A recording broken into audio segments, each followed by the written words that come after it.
रामचंद्र भगवान की जय। श्रीमद् रामचरितमानस की जय। गोस्वामी तुलसीदास जी महाराज की जय। उमापति महादेव की जय। श्री कनक भवन बिहारी बिहारणी जो की जय। भक्त बलवंत हनुमंत लाल की जय।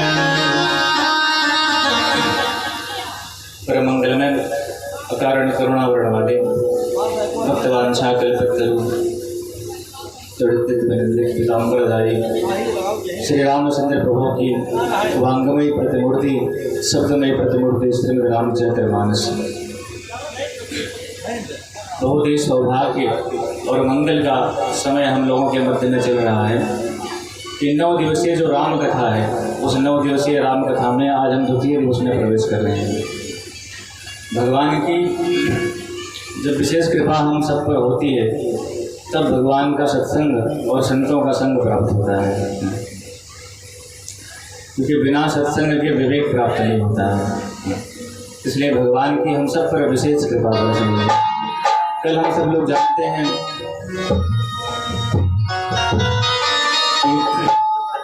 हमने गुरुदेव भगवान की वंदना तक कथा को श्रवण किया था और गुरु की ही वंदना के बाद में कथा विश्राम हुई।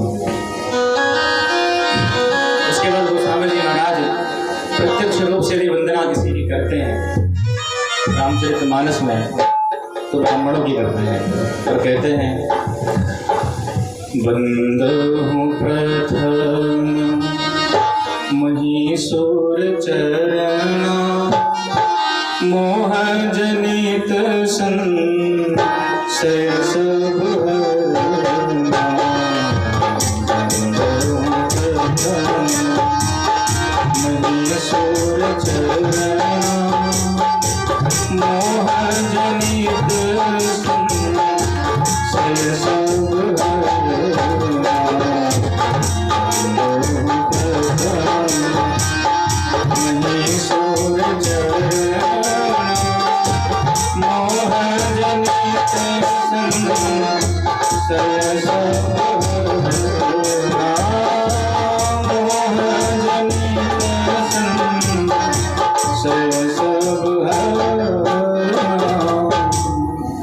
गोस्वामी जी कहते हैं वंदम प्रथम महीसुर चरणा। जो पृथ्वी के देवता हैं ब्राह्मण, मैं उन ब्राह्मणों के चरणों में प्रणाम करता हूँ। क्यों करते हो भैया? जिनकी कृपा से मोह जनित संशय सब हटा। जिन ब्राह्मणों की कृपा से जितने मोह रूपी संशय हैं वो सब हर ले जाते हैं, वो सब खत्म हो जाते हैं।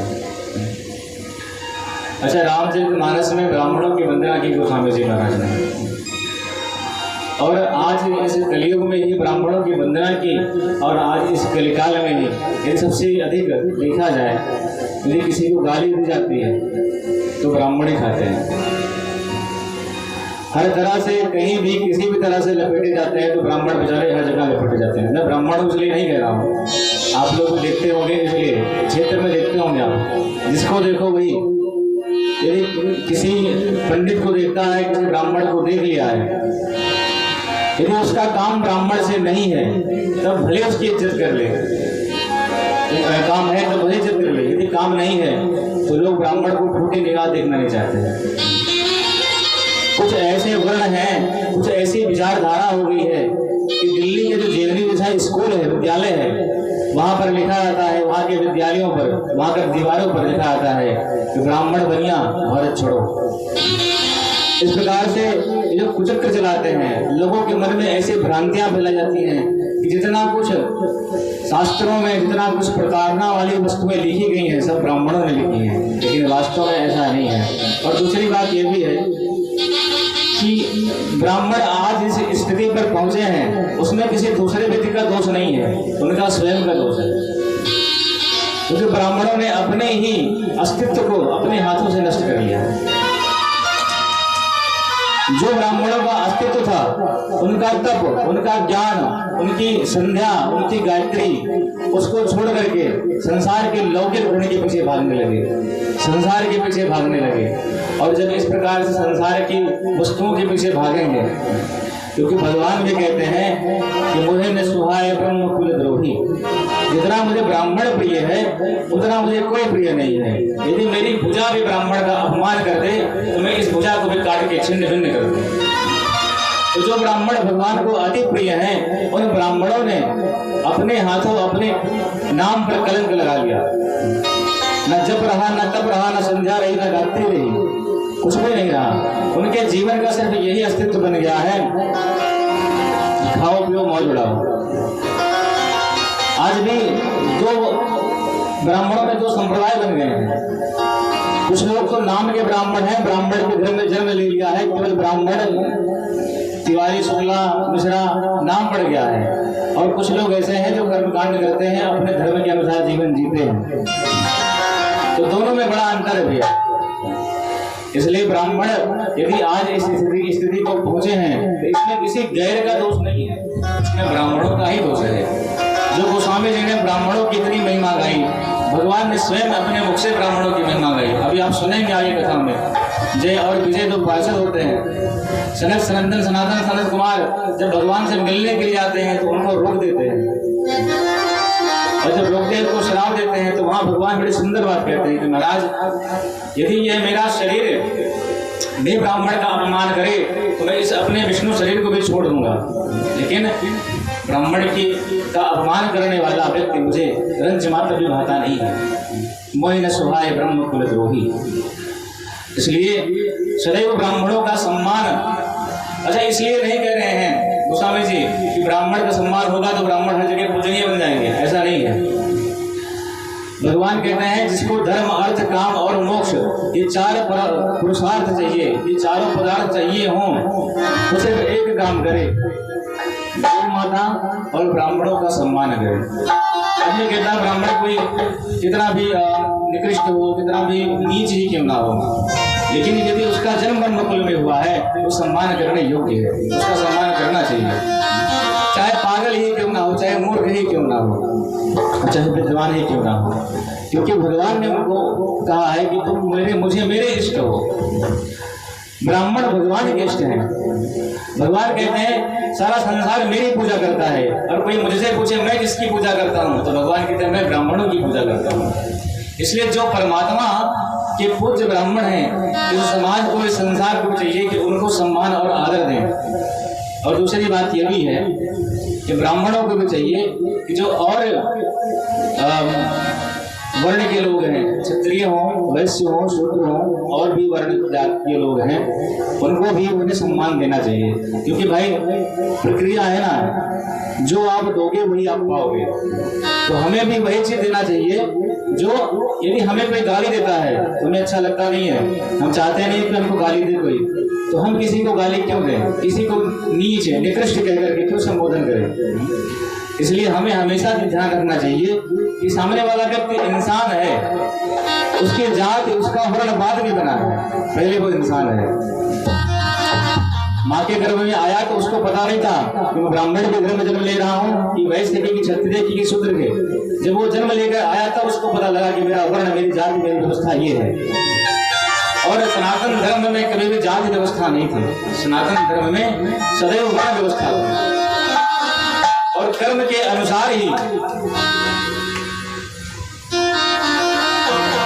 अनुसार ही व्यक्ति की जातें निश्चित होती थी। यदि कोई ब्राह्मण होकर के भी नीच कर्म कर रहा है, निकृष्ट कर्म कर रहा है, तो वो नीच जाति में जाता था, उसकी वैसी गिनती होती थी। यदि कोई शूद्र होकर भी पंडितों वाले कर्म कर रहा है, अच्छा धर्म कार्य कर रहा है, अच्छे विचार सोच रहा है, तो वो भले ही शूद्र घर में जन्म लिया है, लेकिन उसकी बुद्धि, उसकी मति वो पांडित्य वाली है। इसलिए कभी हमारे शास्त्रों में कभी भी भगवान ने ये नहीं कहा है कि ये नीच है इससे घृणा करो, ये उच्च है इनसे प्रेम करो। भगवान ने सदैव यही कहा है कि सब बराबर हैं। मैंने कल एक चौपाई गाई थी आप लोगों के सामने में कि हरि व्यापक सत्य समान, प्रेमति प्रकट होई मैं जाना। भगवान यदि सर्वत्र समान रूप से है, तो परमात्मा भेदभाव नहीं करते हैं, तो हम और आप कौन होते हैं भेदभाव करने वाले? हमारी आपकी हैसियत क्या है? जब भगवान किसी से भेद नहीं करते हैं, भगवान सबसे प्रेम करते हैं, तो हमारा और आपका कोई अधिकार नहीं बनता है कि किसी को हम ऊंच नीच कह करके उससे भेदभाव करें। इसलिए सबसे प्रेम करना ही मानव जीवन का मूल उद्देश्य है। सब में भगवत दर्शन करना ही मानव जीवन का मूल उद्देश्य है। इसलिए ब्राह्मण अपने ही कर्मों से स्वयं अपनी बुराई संसार में करवाते हैं। यदि आज ही अपना जब तब संभाल लें तो सारा संसार, ये भारत विश्व यूं बन जाए चुटकियों में। लेकिन आज का जो ब्राह्मण है, उसका ब्राह्मण तो चला गया है। जिसको देखो ऐसा कौन सा कर्म है जो नहीं करता है? सिगरेट ब्राह्मण पीते हैं, गुटखा वो खाते हैं, तम्बाकू वो खाते हैं, शराब वो पीते हैं। कौन सा कर्म जो करते नहीं है? मैं सबकी बात नहीं कर रहा हूँ, यदि कोई हो भाई बुरा माने तो क्षमा चाहते हैं, हम सबकी बात नहीं कर रहे हैं। कुछ अच्छे भी हैं, अधिकतर देखा गया है करते हैं। तो जब उन्होंने अपने नियम, धर्म और कानून जो भगवान ने बनाया उसको जब छिन्न भिन्न कर दिया तो कौन उसको देखेगा? इसलिए जब हम अपने नियम कानून से रहेंगे तो सामने वाला व्यक्ति भी हमारी इज्जत करता है कि भाई पंडित जी हैं, बड़े नियमित धर्मी हैं, बहुत बड़े महात्मा हैं, बहुत बड़े तपस्वी हैं। क्योंकि इंसान की पूजा नहीं होती है, उसके कर्म की पूजा होती है। ये आप लोग सब जानते हैं, पढ़े लिखे हैं, अनपढ़ तो है नहीं, सब समझदार है। क्योंकि इंसान की पूजा होती तो बहुत सारे लोग पढ़े हुए, सबकी पूजा होती है। जो अच्छा कहता है उसी की पूजा होती है। भगवान ने श्रीमद् भागवत में अपने पिताजी नंद बाबा से बड़ी सुंदर बात कही। मेरे बाबा, कर्मणा जायते जन्तु कर्मणैव विलीयते, सुखं दुःखं भयं क्षेमं कर्मणैवाधिपत्यते। भगवान श्री कृष्ण कहते हैं, बाबा कर्मणा जायते जन्तु, जीव का जो जन्म है वो कर्म से होता है।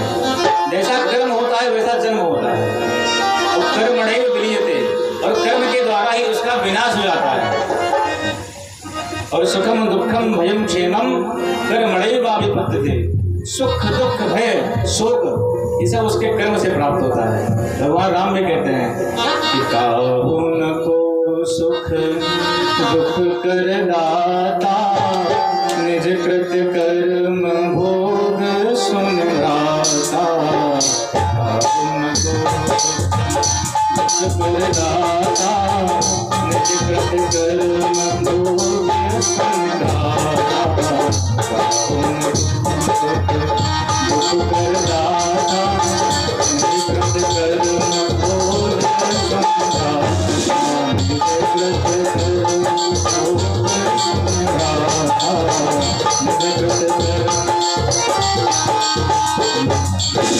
कोई किसी को सुख दुख नहीं देता है, अपने कर्म के अनुसार जीव सुख भी पाता है और कर्म के अनुसार ही दुख भी पाता है। इसलिए हम किसी को दोषारोपण करें कि फला व्यक्ति के कारण हम दुखी हो गए, उसके कारण हम सुखी हो गए, तो ना हम आपको सुखी कर सकते हैं ना हम आपको दुखी कर सकते हैं। आपका जैसा कर्म होगा, जैसा प्रारब्ध होगा, वैसा आपको सुख और दुख दोनों प्राप्त होगा। तो ब्राह्मणों की वंदना भगवान श्री गोस्वामी तुलसीदास जी महाराज ने की। उसके बाद संत और साधु की वंदना करते हुए कहते हैं मुद मंगलमय संत समाजो, जो जग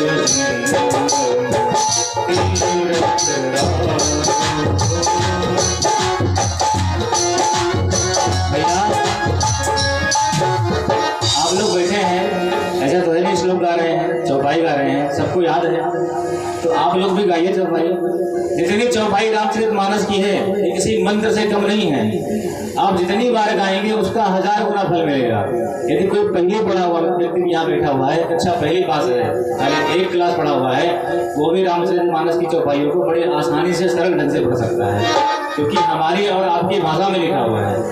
इसलिए जितना आप गा सकते हैं हमारे साथ में, क्योंकि मानस जो है गाने का ही ग्रंथ है। कहाँ सुनाई से गावई, जो कहे सुने और गाए उसका कल्याण हो जाता है।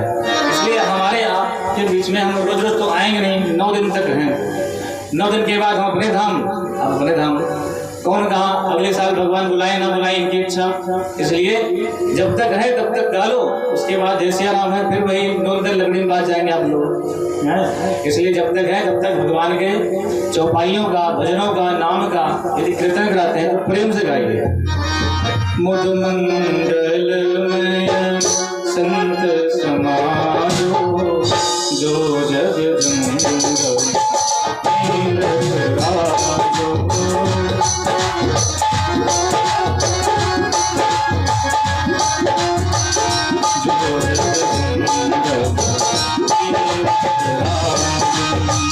राम भगति जहाँ सुर सरदारा, राम भगति जहाँ सुर सरदारा, सरसई ब्रह्म विचार बचारा। मुद मंगलमय संत समाजो, जो जग जंगल तीरथ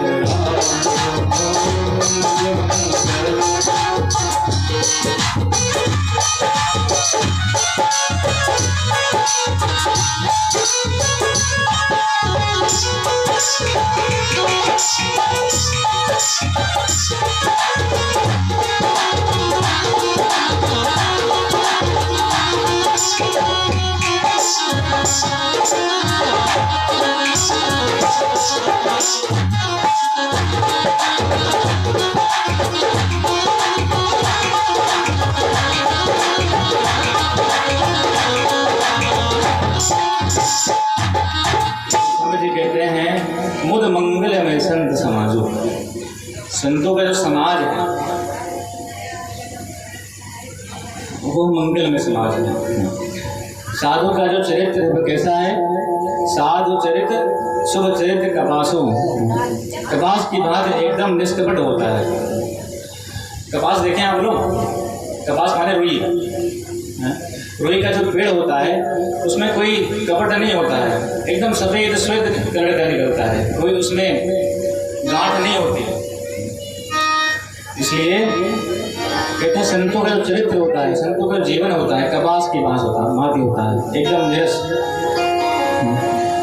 उसी प्रकार संतों का जीवन भी, संतों की किसी भी वस्तु में संसार की विषयासक्ति नहीं होती है। आप लोग बैठ जाइए, जो आ रहे हैं आने दीजिए, प्रेम से कथा सुनिए बस। किसी भी वस्तु में संसार की विषयासक्ति संतों की नहीं होती है। और संतों का हृदय जो है वो कपास की भांति होता है, उज्जवल होता है। कहते हैं उज्जवलता क्या है?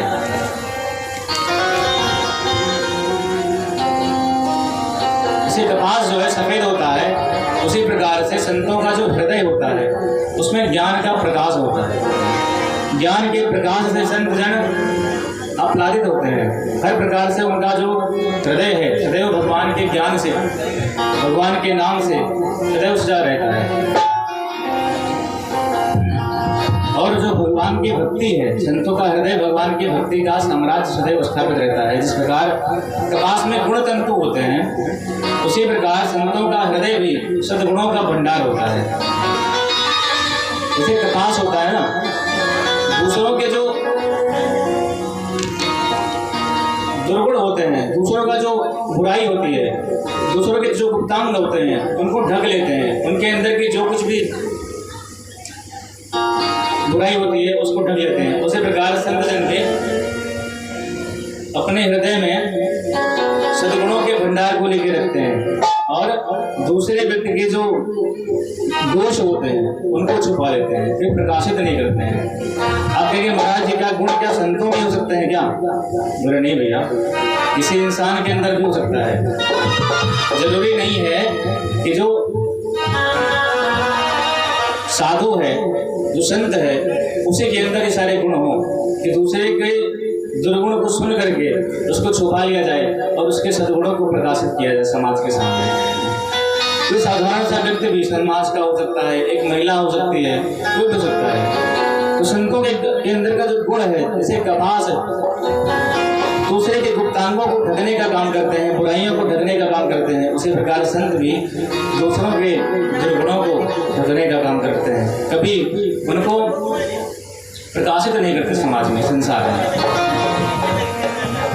एक बार कहा, एक चोर व्यक्ति लंगड़े का नाटक लेकर के चौराहे पर खड़ा हो गया और एक संत जो थे वो घोड़े से जा रहे थे और वो रोते रोते बोला, बाबा मैं तो लंगड़ा हूँ, चल नहीं पा रहा हूँ, आप कृपा करके मुझे अगले चौराहे तक छोड़ दीजिए।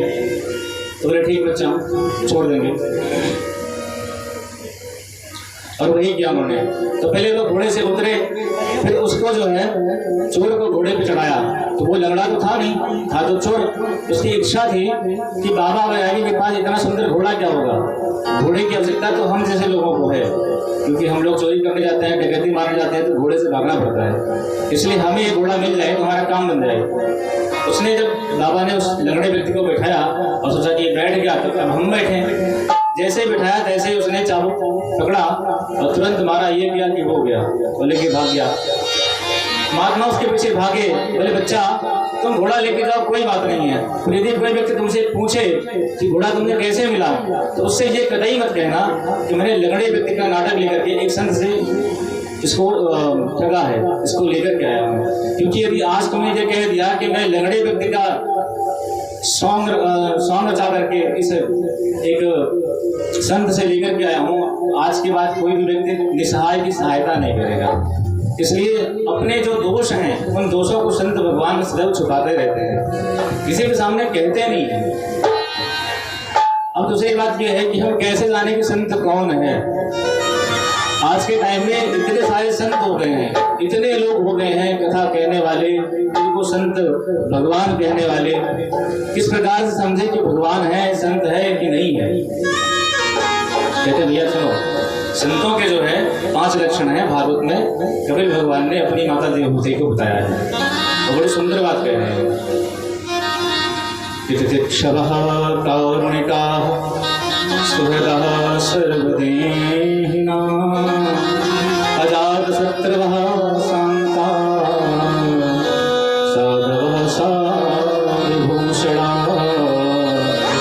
साधवः साधुभूषणाः संतों के 5 लक्षण है। पहला लक्षण कौन सा है? सहनशीलता। संतों में जितनी सहनशीलता होती है उतनी किसी में नहीं होती है। और सहनशीलता कितनी होती है?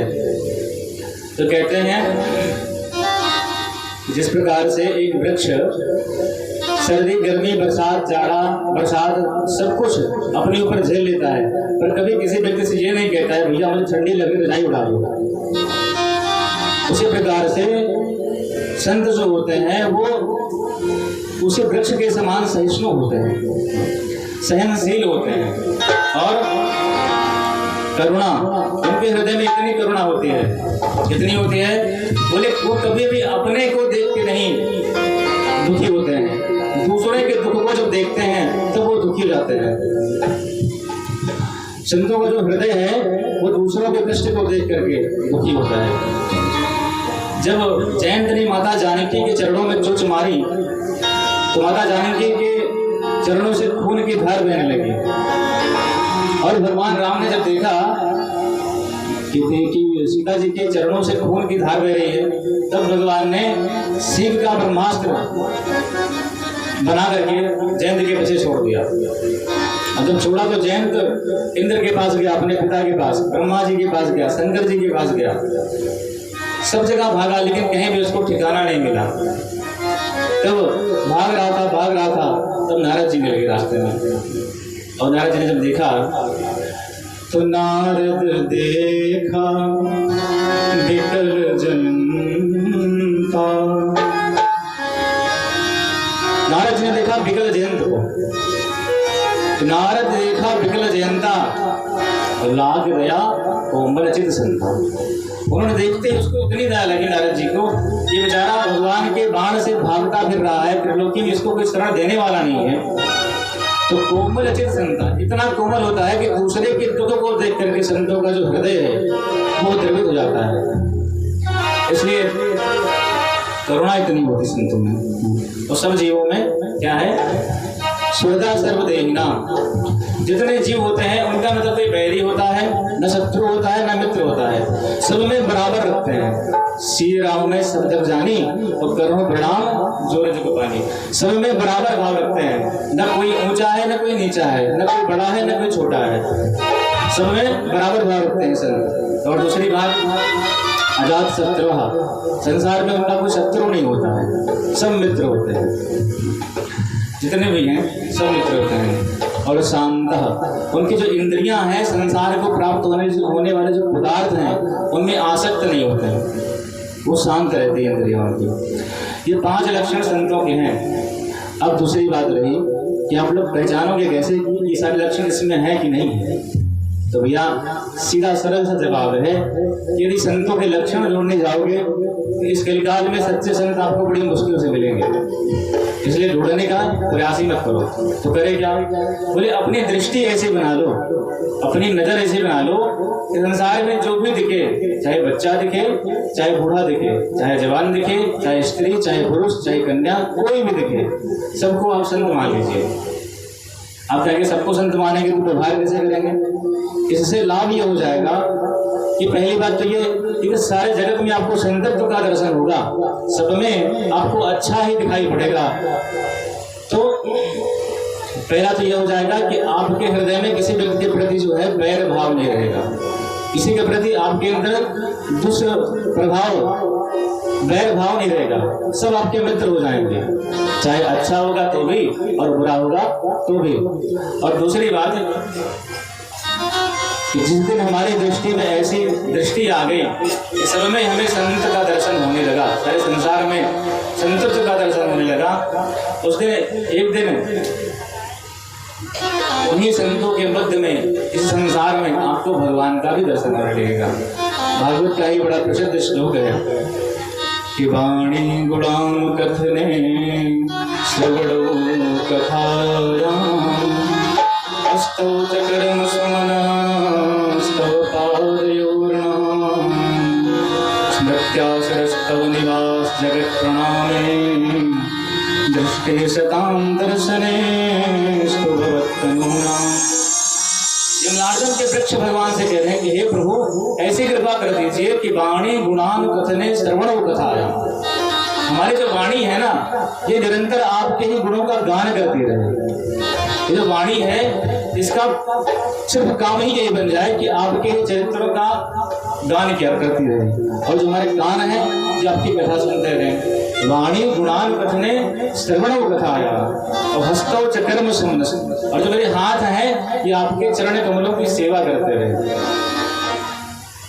हस्तौ चकर्म सुमनस्तव पादयोर्णः स्मृत्या शिरस्तव निवास जगत प्रणामे, और हमारी जो स्मृति है हमारी जो बुद्धि है ये आपके ही चरण कमलों में स्मृति बनी रहे, आपकी स्मृति आपकी याद बनी रहे। और दृष्टि सदाम दर्शनेस्तु भवत्तनो नाम, सबसे सुंदर बात यही लगती है कि हमारी जो दृष्टि है यह दृष्टि निरंतर आपके संतों का दर्शन करती रहे। संत कौन है? देखिए कहा गया है कि पिता की जो आत्मा है ना वही पुत्र के रूप में या पुत्री के रूप में जन्म लेती है।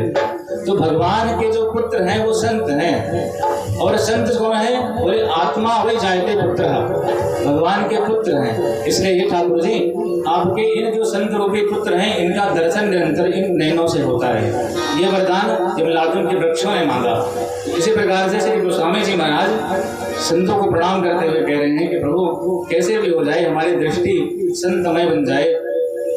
और दूसरी बात कि जिस व्यक्ति को अपना कल्याण करना है, चाहे वो लौकिक जगत का कल्याण चाहता हो चाहे पारलौकिक जगत का, उसको किसी न किसी जीवन में अपने एक सदगुरु को रखना ही चाहिए। तीन चीजें आप अपने जीवन में अपना लीजिए, कल्याण हो जाएगा। एक ग्रंथ, एक तंत्र और एक संत। एक ग्रंथ मतलब इतने सारे हमारे सनातन धर्म में किताबें हैं, पुराण हैं, गीता है, भागवत है, रामायण है। जो आपको सबसे सरल लगता हो उसको आप अपना लीजिए। कुछ न लगता हो, रामचरितमानस में गोस्वामी जी ने लिखा है कि हनुमान चालीसा लिखिए, सबसे छोटा ग्रंथ है लेकिन उसकी महिमा इतनी विशाल है कि हम लोग समझ नहीं पाते हैं। तो इसलिए यदि आप हनुमान चालीसा का भी नित्य स्वाध्याय करते हैं तो उसके पाठ कराने मात्र से भी आपको वो ज्ञान प्राप्त हो जाएगा जो किसी को कभी प्राप्त नहीं हो सकता है। तो जिसको जो ग्रंथ अच्छा लगे वो आप एक ग्रंथ पकड़ लीजिए, एक ग्रंथ। और दूसरी बात एक कंत, कंत माने स्वामी। जैसे हमारी माताएं बहनें बैठी हैं जिनका विवाह हो चुका है, उनका कोई ना कोई स्वामी तो है ही, सब सदवा है, कोई ना कोई पति तो होगा ही, ठीक है। जैसे इनके एक स्वामी हैं इस जगत के, मतलब विवाह हो गया है, एक परिवार के स्वामी हैं, संसार के स्वामी हैं इस जगत के, एक लौकिक जगत के कोई ना कोई पति तो है ही, इनका मालिक है। उसी प्रकार से एक कंत मतलब भगवान को अपना इष्ट मान लीजिए, भगवान को अपना मान लीजिए। एक इष्ट को अपना समर्पण कर दीजिए जिससे अपने मन की अपने दिल की सारी बातें आप खुल के कह सकें, जिससे कोई पर्दा न रहे। और तीसरी बात एक संत, एक सदगुरु होना चाहिए। एक गुरु ऐसा हो जिसके समक्ष आप अपनी समस्त आध्यात्मिक बातों को जितनी शंका है उन सबको आप कह सकें, बता सकें। इसलिए तीन बातें अपना लीजिए, जीवन में कल्याण हो जाएगा। एक कंत, एक ग्रंथ और एक संत। इस प्रकार से सिर्फ आगे बढ़ते हुए कहते हैं, संतों की महिमा में कहते हैं कि संतन के संग लाग रे तेरे अच्छे बनेंगे, संतन के संग लाग रे, संतन के संग लाग रे तेरी अच्छी बनेगी, संतन के संग लाग रे तेरी अच्छी बनेगी। अच्छे बनेंगे तेरे बगड़े बनेंगे, अच्छी बनेगी तेरी बिगड़ी बनेगी, अच्छी बनेगी तेरी बिगड़ी बनेगी, संतन के संग लाग रे तेरी अच्छी बनेगी, संतन के संग लाग रे तेरी अच्छी बनेगी। किसके बने लग रहे थे? हाँ, ध्रुव जी के बन गए प्रहलाद जी के बन गए, ध्रुव जी के बन गए प्रहलाद जी के बन गई, ध्रुव जी के बन गए प्रहलाद जी, ध्रुव जी के बन गई प्रहलाद जी की बन गई, ध्रुव जी के बन गए प्रहलाद जी की बन गई। दुर्ग की बन गई प्रहलाद जी की बन गई, दुर्ग की बन गई प्रहलाद जी की बन गई, बन गई प्रहलाद जी की बन गई। ओ तेरो बड़े भाग रे तेरे अच्छे बनेंगे, ओ तेरो बड़े भाग रे तेरी अच्छी बनेगी, अच्छी बनेगी तेरी बिगड़ी बनेगी, अच्छी बनेगी तेरी बिगड़ी बनेगी। अंदर दे संग लाग रे तेरी अच्छी बनेगी, अंदर के संग लाग रे तेरी अच्छी बनेगी। शंकर के संग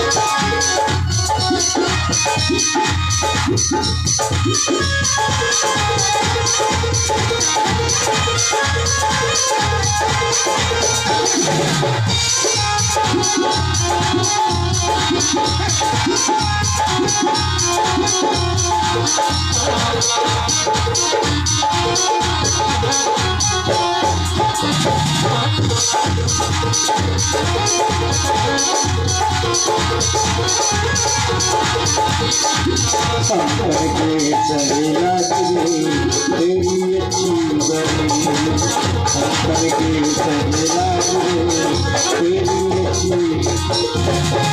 संतन संग कर पुण्य कमाई, संतन से संग तोड़े कमाई, संतन से कर पुण्य कमाई, पुण्य कमाई हाँ पुण्य कमाई, संतन के संग पुण्य कमाई। रामचरण अनुराग रे रामचरण अनुराग रे तेरी अच्छी राम के तेरी अच्छी बनेगी, अच्छी बनेगी तेरी बिगड़ी बनेगी, अच्छी बनेगी तेरी बिगड़ी बनेगी। संतन के संग लाग रे तेरी अच्छी बनेगी, संतन के संग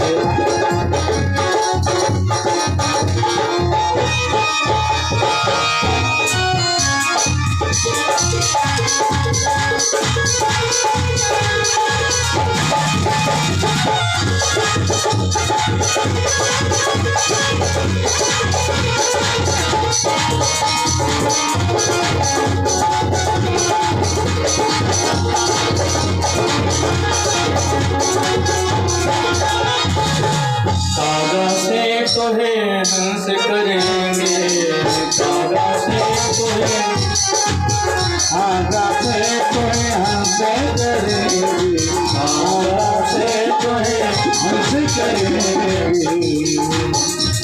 क्या हुआ? एक हंस का बच्चा गलती से उड़ते उड़ते कीचड़ में गिर गया, और जब वो गिर गया तो काला काला बन गया। कौवों ने देखा तो हमारी बिरादरी का है, उसको लेके चले गए। बहुत दिन तक साथ में उसके रहा। एक दिन क्या हुआ कि कोई हंस उड़ते उड़ते देखा ये तो हमारी बिरादरी का है, और इन कौवों के बीच में क्या कर रहा है भाई। जब देखो तो सारा स्वभाव बदल गया उसका, काँव काँव करने लगा कौवों की तरह। तब उस हंस ने आकर के उससे कहा कि भैया तुम हमारी बिरादरी के हो, इसमें कहाँ आ गए हो? बोले हम तो कौवा हैं। बोले नहीं नहीं तुम कौवा नहीं हो। बोले फिर? बोले तुम तो हंस हो। बोले पर हम तो काले हैं। बोले ऐसा नहीं। ले गया सरोवर में, उसको डुबकी दिलाया, खूब मल मल के नहलाया। तो जो हंस का बच्चा काला कौवा बन गया था, वही जब नदी में नहाया तो सफेद धवल बन करके निकला और वो हंस बन गया। उसी प्रकार से संतों के संग में रहते हैं तो हमारी जो मन की स्मृतियाँ हैं, बुद्धि है, इसमें कपट रूपी जो कालापन आ गया है ना, उनके संग में जब हम रहते हैं तो सारा कपट दूर हो जाता है। तो वही आज कबीरदास जी कह रहे हैं कि कागा से तो है हंस करेंगे, कागा से तो है हंस करेंगी, कागा से तो है हंस करेंगे, कागा से तो है हंस करेंगी। मिट जाए उड़ के दाग रे तेरे अच्छे बनेंगे, मिट जाए दाग रे तेरी अच्छी बनेगी, मंत्र के तेरी अच्छी बनेगी। अच्छी बनेगी तेरी किस्मत जगेगी, अच्छी बनेगी तेरी बिगड़ी बनेगी संतन के संगे लाग रे तेरी अच्छी बनेगी संतन के संगे लाग रे तेरी अच्छी बनेगी।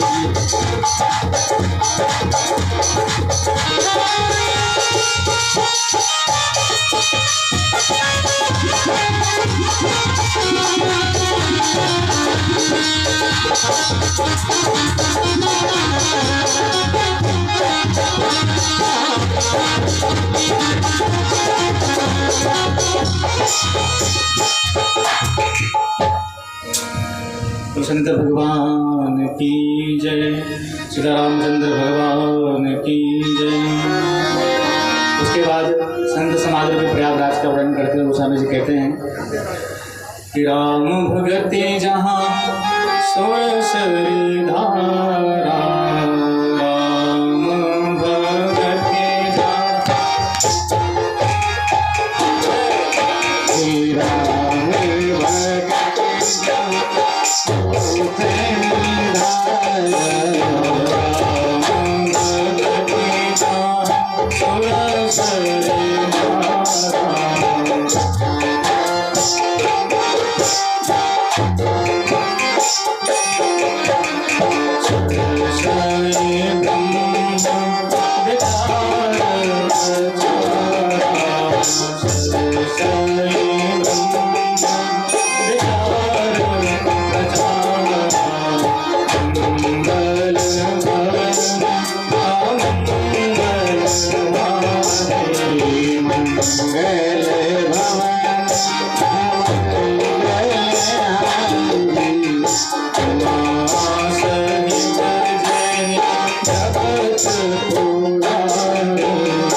तो राम भक्त जहाँ सरस्वती धारा सरस ही ब्रह्म प्रचार प्रचारा। उस संत समाज रूपी जो तीर्थराज प्रयाग है, देखिए एक तीर्थराज प्रयागराज में है। यदि उसमें स्नान करना है तो हमको जाना पड़ेगा स्नान करने के लिए। यदि हम चाहें वो प्रयागराज हमारे घर तक आ जाएं नहलाने के लिए तो नहीं आएंगे। पर संतों का जो प्रयागराज है ये हमारे घर तक, हमारे गांव तक, हमारे गली तक, शहर शहर, गांव गांव, विदेशों तक भी जाता है आपको पवित्र करने के लिए। अब हम अपने आप को नहीं कह रहे हैं या सोचिए हमको मतलब मत लीजिएगा, लेकिन फिर भी ये राम कथा क्या है? बोले राम कथा जग पावनी गंगा। ये गंगा है जगत को पावन करने वाली। एक गंगा जी ऐसी है जिसमें स्नान करने के लिए हमको जाना पड़ेगा, लेकिन कथा रूपी गंगा है इसमें जाना नहीं पड़ता है, ये आपके घर तक आती है आपको पवित्र करने के लिए। तो राम कथा रूपी गंगा आज आपके गांव में या प्रदेश में, देश में यहाँ पे आई है, तो इसको किसी ने तो बुलाया है और बुलाया तो गंगा जी आ गई। इसी प्रकार से उस गंगा को बुलाने के लिए बड़ी मेहनत लगती है। गंगा जी को भागीरथी महाराज ने 3 पीढ़ियां लगी तब जाके गंगा जी आई पृथ्वी पर। उसी प्रकार से कथा रूपी जो गंगा है इसको लाने के लिए अथक परिश्रम करना पड़ता है, बहुत सारी व्यवस्थाएं करनी पड़ती हैं, तब जाकर के कथा रूपी गंगा हमारे आपके मध्य में आती है। तो उसी प्रकार से ये जो संतों का प्रयागराज है, उस प्रयागराज में स्नान करने के लिए हमको जाना पड़ेगा, लेकिन संत रूपी प्रयागराज आपके मध्य में, आपके परिवार में, आपके गांव में, शहर में स्वयं चल के आ जाते हैं। इसलिए कह रहे हैं। और इसमें कौन सी 3 धाराएं हैं प्रयागराज में? गंगा जी हैं, यमुना जी हैं और सरस्वती जी हैं। उसी प्रकार से संत रूपी प्रयागराज में भी 3 धाराएं हैं। गंगा जी हैं, भक्ति रूपी गंगा है, और कर्म रूपी जो यमुना है वो भी है, और ज्ञान रूपी जो है सरस्वती जो है लुप्त है। 3 चीजें दिखाई, 2 चीजें ऐसी हैं जो प्रत्यक्ष दिखाई पड़ती हैं। भक्ति दिखाई पड़ती है, भाव जो है वो भक्ति का दिखाई पड़ता है।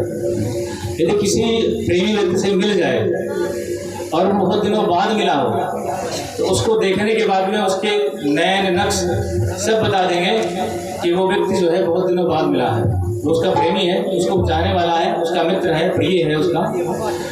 उसी प्रकार से कहते हैं कि जो भक्ति है वो प्रेम है। प्रेम रूपी जो भक्ति है ये बड़ी मुश्किल से मिलती है भैया। संसार में भगवान, हमने कल कहा था कथा में, भगवान सब कुछ दे सकते हैं पर अपनी भक्ति नहीं देते हैं। भक्ति सबसे बेशकीमती है, सबसे दुर्लभ वस्तु है। क्योंकि भगवान कहते हैं, एक बार किसी भक्त ने भगवान से कहा कि प्रभु हम चाहते हैं कि आप हमको कुछ दो। भगवान ने कहा ठीक है, क्या मांगते हैं बोलो। तो बोले कि आप बताइए हम क्या मांगे आपसे। भगवान ने कहा कि यदि स्वयं नाचना हो तो मेरी माया मांगो, यदि मुझको नचाना हो तो मेरी भक्ति मांगो। तो भक्त ने कहा अंतर क्या है दोनों में। बोले जब भक्त मुझसे भगवान की माया, संसार का वैभव, संपत्ति मांगता है तो वो नाचता है और मैं देखता हूँ, लेकिन जब मुझसे मेरी भक्ति मांगता है तो वो देखता है और मैं नाचता हूँ। तो मुझे नचाना हो, मेरा नृत्य देखना है तो भक्ति मांगो, और खुद नाचना है तो संसार की संपत्ति मांगो। जिसको जो प्रिय हो महादेव बैठे मांग सकते हो। ठीक, इसलिए भक्ति जो है वो प्रेम से मिलती है। भगवान कहते हैं कि प्रेम का भूखा हूँ मैं, प्रेम ही एक सार है। प्रेम से मुझको भजो तो भव से बेड़ा पार है। कि बांध लेते भक्त मेरे प्रेम की जंजीर से, इसलिए इस भूमि पर होता मेरा अवतार है। प्रेम के कारण ही तो भगवान बन के आते हैं। यदि प्रेम ना होता, कोई कहता है भगवान रावण को मारने आते हैं, कंस को मारने आते हैं, पर वास्तव में तो ये है कि भगवान अब तो अपने भक्तों के प्रेम के कारण आते हैं। जैसे मान लीजिए आप विदेश गए और बहुत दिनों के बाद आए, आपके किसी मित्र ने आपको खत लिखा कि भैया बिटिया की शादी है, आपको आना जरूर है, आप नहीं आ पाए। आपने कह दिया भाई सॉरी बहुत बिजी थे नहीं आ पाए। उसकी आखिरी लड़के की शादी थी, बोला बेटा ऐसा है कि मेरा आखिरी बेटा है, इसकी शादी में यदि तुम आए तो ठीक है, अगर नहीं आए तो मित्रता कट, यहीं से हमारा तुम्हारा संबंध खत्म। तो वो कहेगा भाई बहुत बड़ी बात हो गई, इतना पुराना संबंध है, मित्रता खत्म ना हो इसलिए जाना ही पड़ेगा। तो वो व्यक्ति सारा काम छोड़ करके विदेश से अपने मित्र के शादी में, लड़की की शादी में आता ही आता है। और जब मित्र के साथ लड़के की शादी में आया तो अपने घर भी गया कि भाई यहाँ तक आए हैं तो घर भी थोड़ा देख लें कैसे क्या है। घर में गया, देखा तो पूरा जाला वाला लगा हुआ था, पूरा गर्दा पड़ा हुआ था। तो उसने कहा कि वैसा है, आए हैं तो घर भी साफ करवा ही देते हैं, बढ़िया। उसने स्टैम्पर से पूरा पेंट करवा दिया, घर पूरा साफ करवा दिया। किसी ने पूछा भाई कब आए, बोले बस आए तो हम मुश्किल से 1 महीना हुआ है। हमने कहा आए हैं तो घर भी साफ करवा दें। तो वैसे ही भारतवर्ष जो है भगवान का घर है, यहाँ कभी कभी आते हैं। भक्तों ने बार बार पुकारा भगवान को, हे ठाकुर जी आप आओ, पर नहीं आए। जब बार बार पुकारा भगवान को, नहीं आए, पृथ्वी माता ने पुकारा, सबने पुकारा, तब भगवान कहते भाई अगर अब नहीं जाएंगे तो भक्त बड़े परेशान हो जाएंगे। इसलिए भगवान जब यहाँ पर आते हैं तो भारत रूपी जो घर है इसमें अपने भक्तों के लिए आते हैं। लेकिन देखते हैं जो रावण, कुंभकर्ण, कंस जैसे राक्षस हैं, कहते हैं जो जाला लगा हुआ है हमारे घर में इनको भी साफ कर देते हैं, इसलिए सफाई करके भगवान चले जाते हैं। तो भारतवर्ष जो है भगवान का अपना स्वयं का निजी घर है। इसलिए प्रेम जो है वो भक्ति रूपी जो गंगा है संत रूपी समाज में वो रहती है। और कर्म रूपी जो, देखिए कर्म और भाव ये 2 वस्तुएं दिखाई पड़ती हैं। भाव हमारा संसार में प्रकट हो जाएगा, कर्म भी दिख जाएगा, लेकिन ज्ञान दिखाई नहीं पड़ता है, ज्ञान लुप्त होता है। उसी प्रकार से जैसे वहाँ सरस्वती लुप्त रहती है, उसी प्रकार से संत समाज रूपी प्रयागराज में जो ज्ञान है वो ज्ञान भी लुप्त ही रहता है। तो संतों के समाज को गोस्वामी जी ने प्रणाम किया है, फिर खलों की वंदना करते हैं।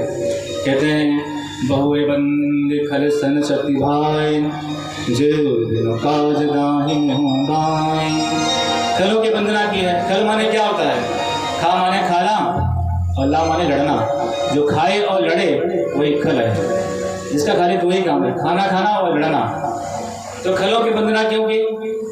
बोले भैया कोई अच्छा काम करो तो व्यक्ति उसमें सपोर्ट करने कम आते हैं, तो उसमें टोका टिप्पणी करने वाले 1000 लोग आ जाएंगे, अरे ऐसा करोगे तो ऐसा होगा, ये हो जाएगा, वो हो जाएगा, पर उसमें सहयोग करने वाले नहीं आते।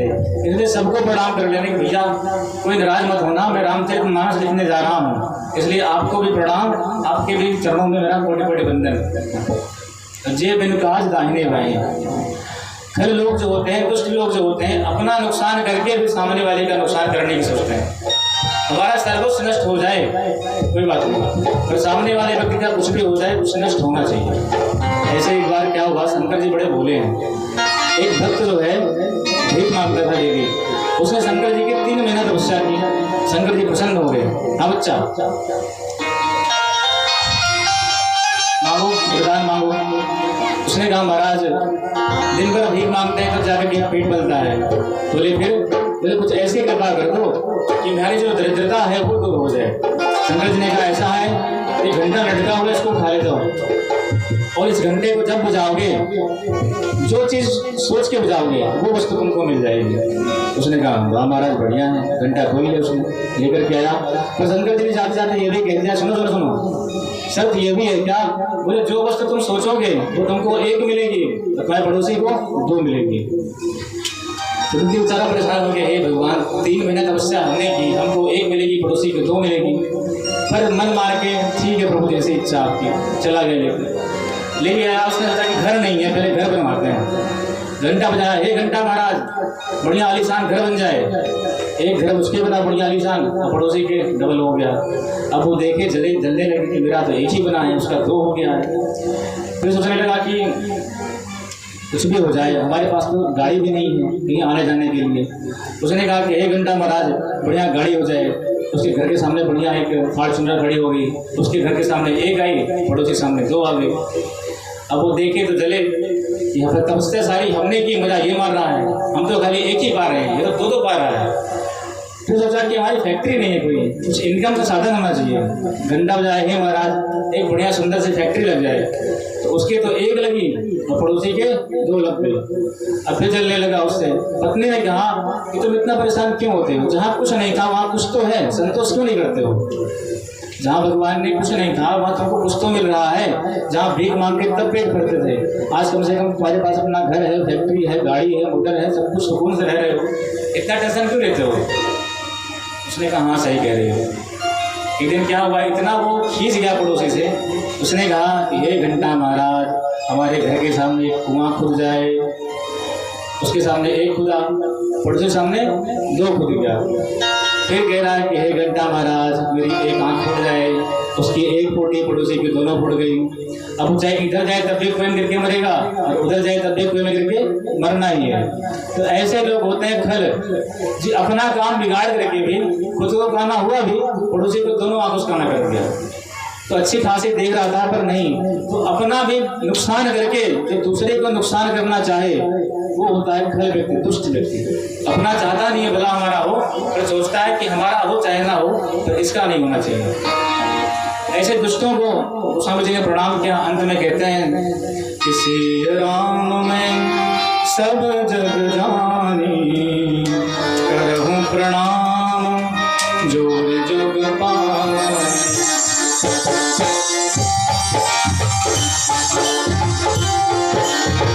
करहूं प्रणाम जोर जुग पानी, श्री राम में सब जग जाने, श्री राम में सब जग जाने, करहूं प्रणाम जोर जुग पानी।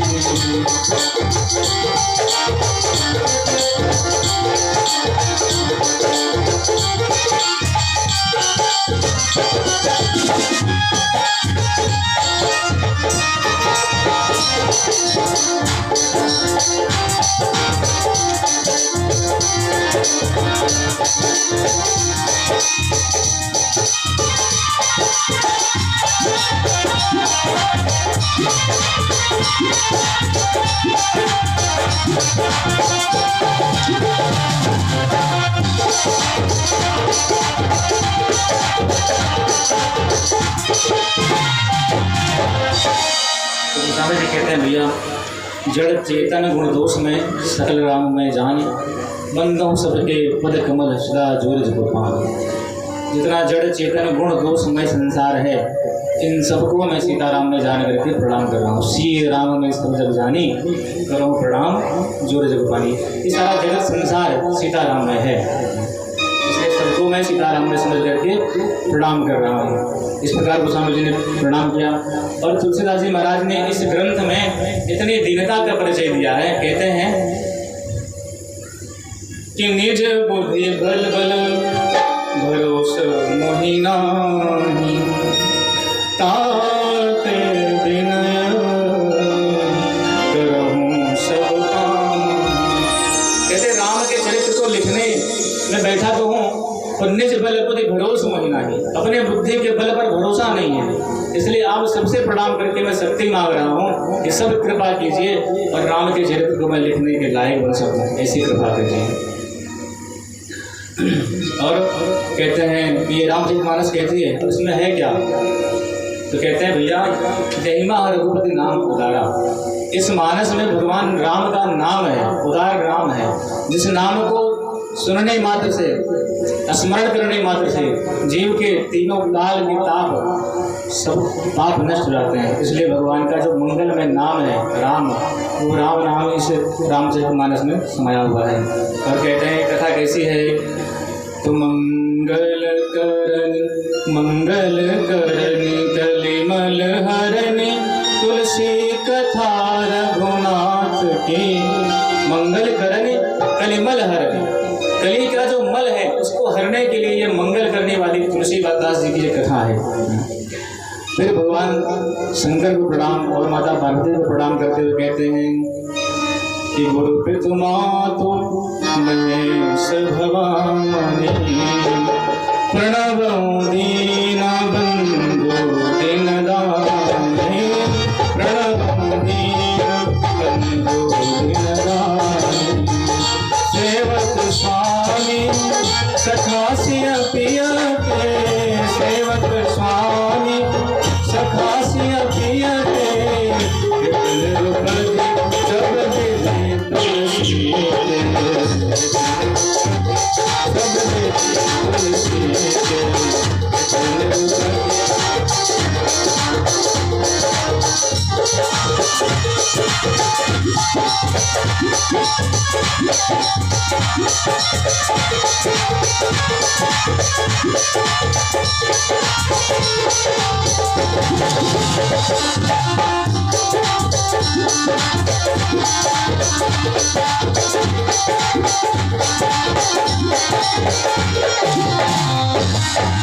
कहते हैं मैं गुरु पितु मातु महेश भवानी। गुरु पिता और माता भगवान शंकर माता भवानी को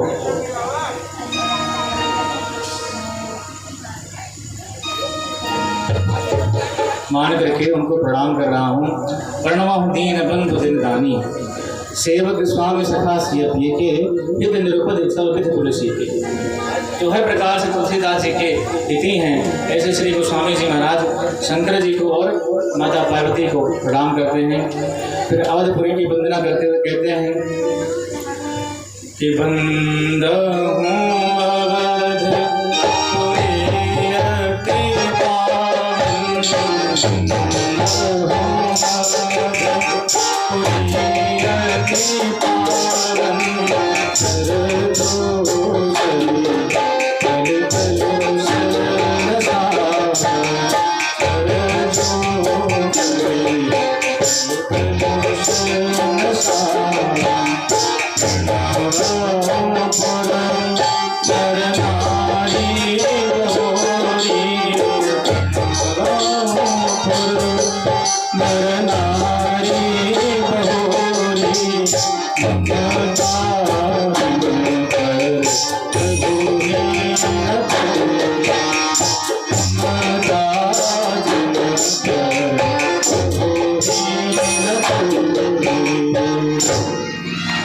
पदपुरी की वंदना करते हुए कहते हैं गोस्वामी जी, बंदो अवधपुरी अति पावन। ये अयोध्यापुरी इतनी पावन है, सरजो सर कलुष सावन। सरजू जी जो कलियुग के कलुष को नष्ट करने वाले सरजू जी बह रही हैं। और परम पूर्ण नर नारी भोरी। अवध का जितना क्षेत्र है ना, और जितने अवध के क्षेत्र में जन्म लिए हुए लोग हैं, वो सब सौभाग्यशाली हैं।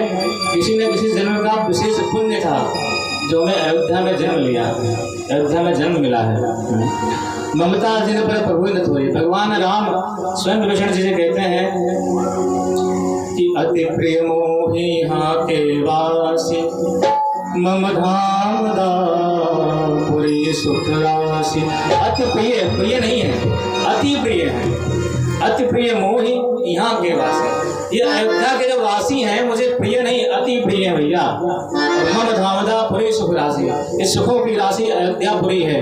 ऐसे अयोध्यापुरी में हम लोग भी चलें प्रेम से गाते हुए कि सीताराम जी की प्यारी रजधानी लागे, रजधानी लागे मोहे प्यारो प्यारो तुझे कुर्बानी लागे। सीताराम जी की प्यारी रजधानी लागे, रजधानी लागे मोहे कुर्बानी लागे। सीताराम जी की प्यारी रजधानी लागे, रजधानी लागे मोहे धन्य कौशल्या धन्य कैकेयी धन्य सुमित्रा मैया, धन्य कौशल्या धन्य सुमित्रा मैया, धन्य भोग दशरथ के आंगन केले चारों भैया, चारों भैया गिरती पोटली रसीली भूखी बानी लागे, भूखी बानी लागे सीताराम जी की प्यारी रानी रानी लागे, रजधानी लागे मोहे को दीवानी लागे। छोटे दाम में रंग महल हनुमान गढ़ी सुंदर, छोटे दाम में रंग महल हनुमान गढ़ी सुंदर, स्वयं जगत के मालिक बेटे कनक भवन के अंदर, कनक भवन के अंदर सीताराम जी की शोभा सुख खाने लागे, सुख खाने लागे मोहे को सर्वोदय लगाने लागे। सीताराम जी की प्यारी रानी खाने लागे, खाने लागे मोहे को सर्वोदय लगाने लागे। सीताराम जी की प्यारी रानी खाने लागे, खाने लागे मोहे को सर्वोदय लगाने लागे।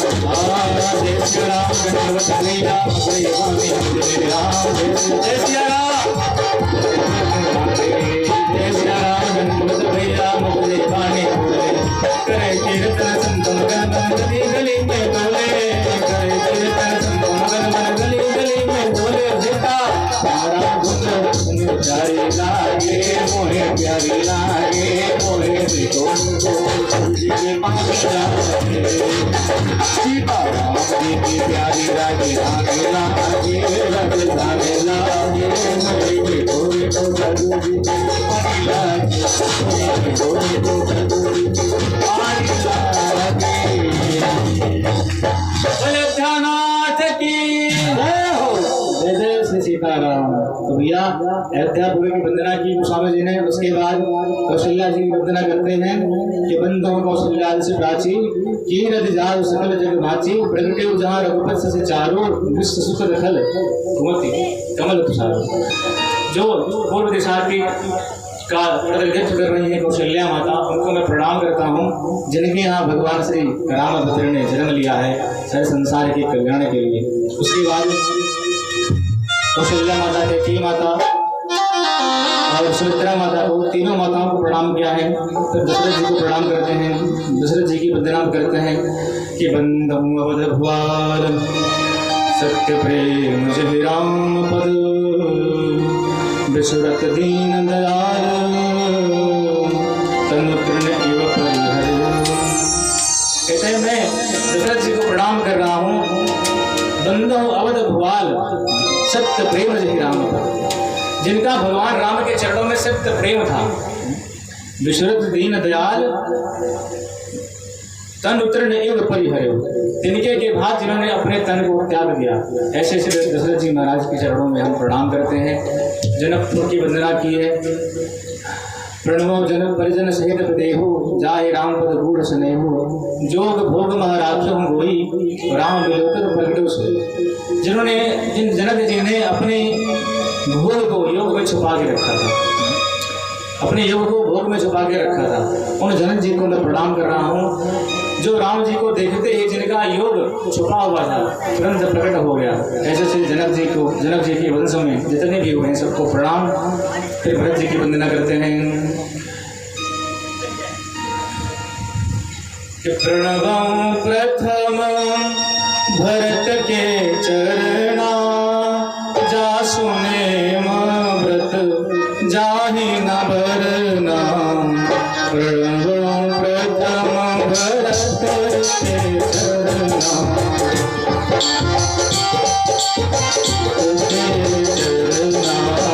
जा सुने व्रत जाहि न बरना। राम चरण पंकज मन दासु, लोग मधुप प्रणाम किया।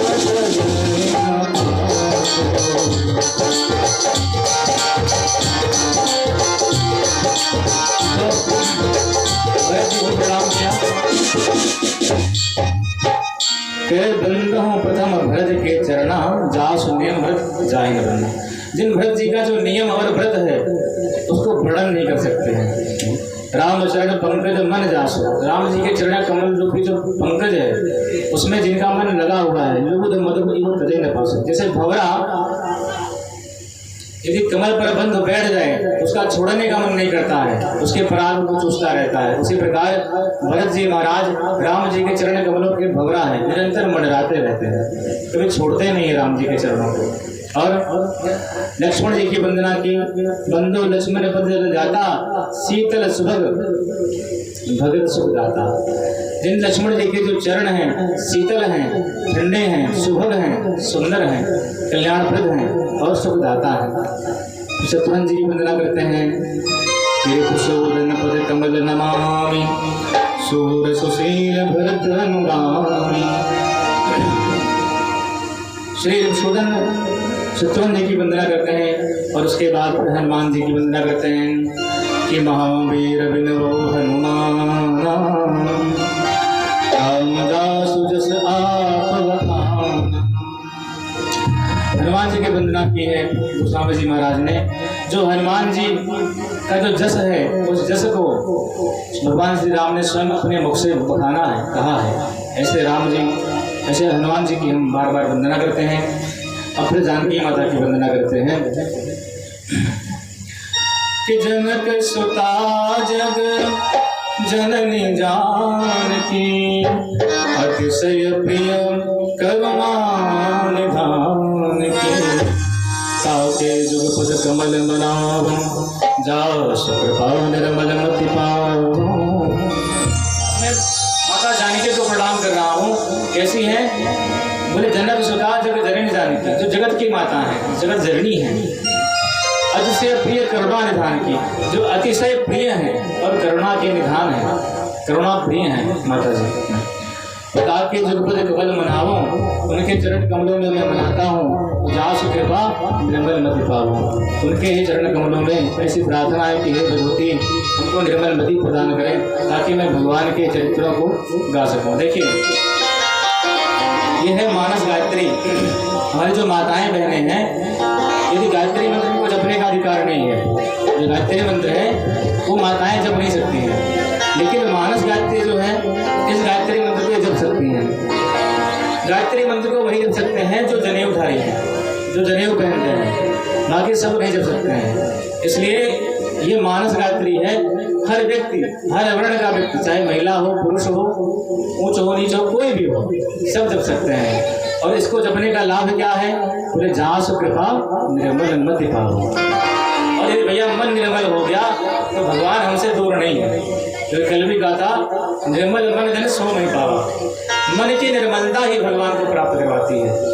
और यदि मन को निर्मल करना है, देखिए जो माताएं हमारी होती हैं, बहनें होती हैं, ये साफ सफाई करने में बड़ी निपुण होती हैं। कितना भी गंदा घर हो, यदि इनको दे दिया जाए, अगर कुशल महिला है तो घर पूरा साफ करके एकदम बढ़िया फ्रेश कर देगी, बढ़िया कर देगी। लेकिन यदि कोई पुरुष हो, उससे कहा जाए घर साफ कर दीजिए, तो उतना अच्छे से कर तो देगा वो भी, पर उतने ढंग से नहीं कर पाएगा। लेकिन माताएं एक एक कोने कोने का जो कचरा होगा वो सबको निकाल के साफ कर देंगी। वैसे ही हमारा जो हृदय है ना, ये काम, क्रोध, लोभ, मोह, मद, मात्सर्य, ईर्ष्या, द्वेष, छल, कपट इत्यादि जो दोष हैं, इनसे भरा हुआ है।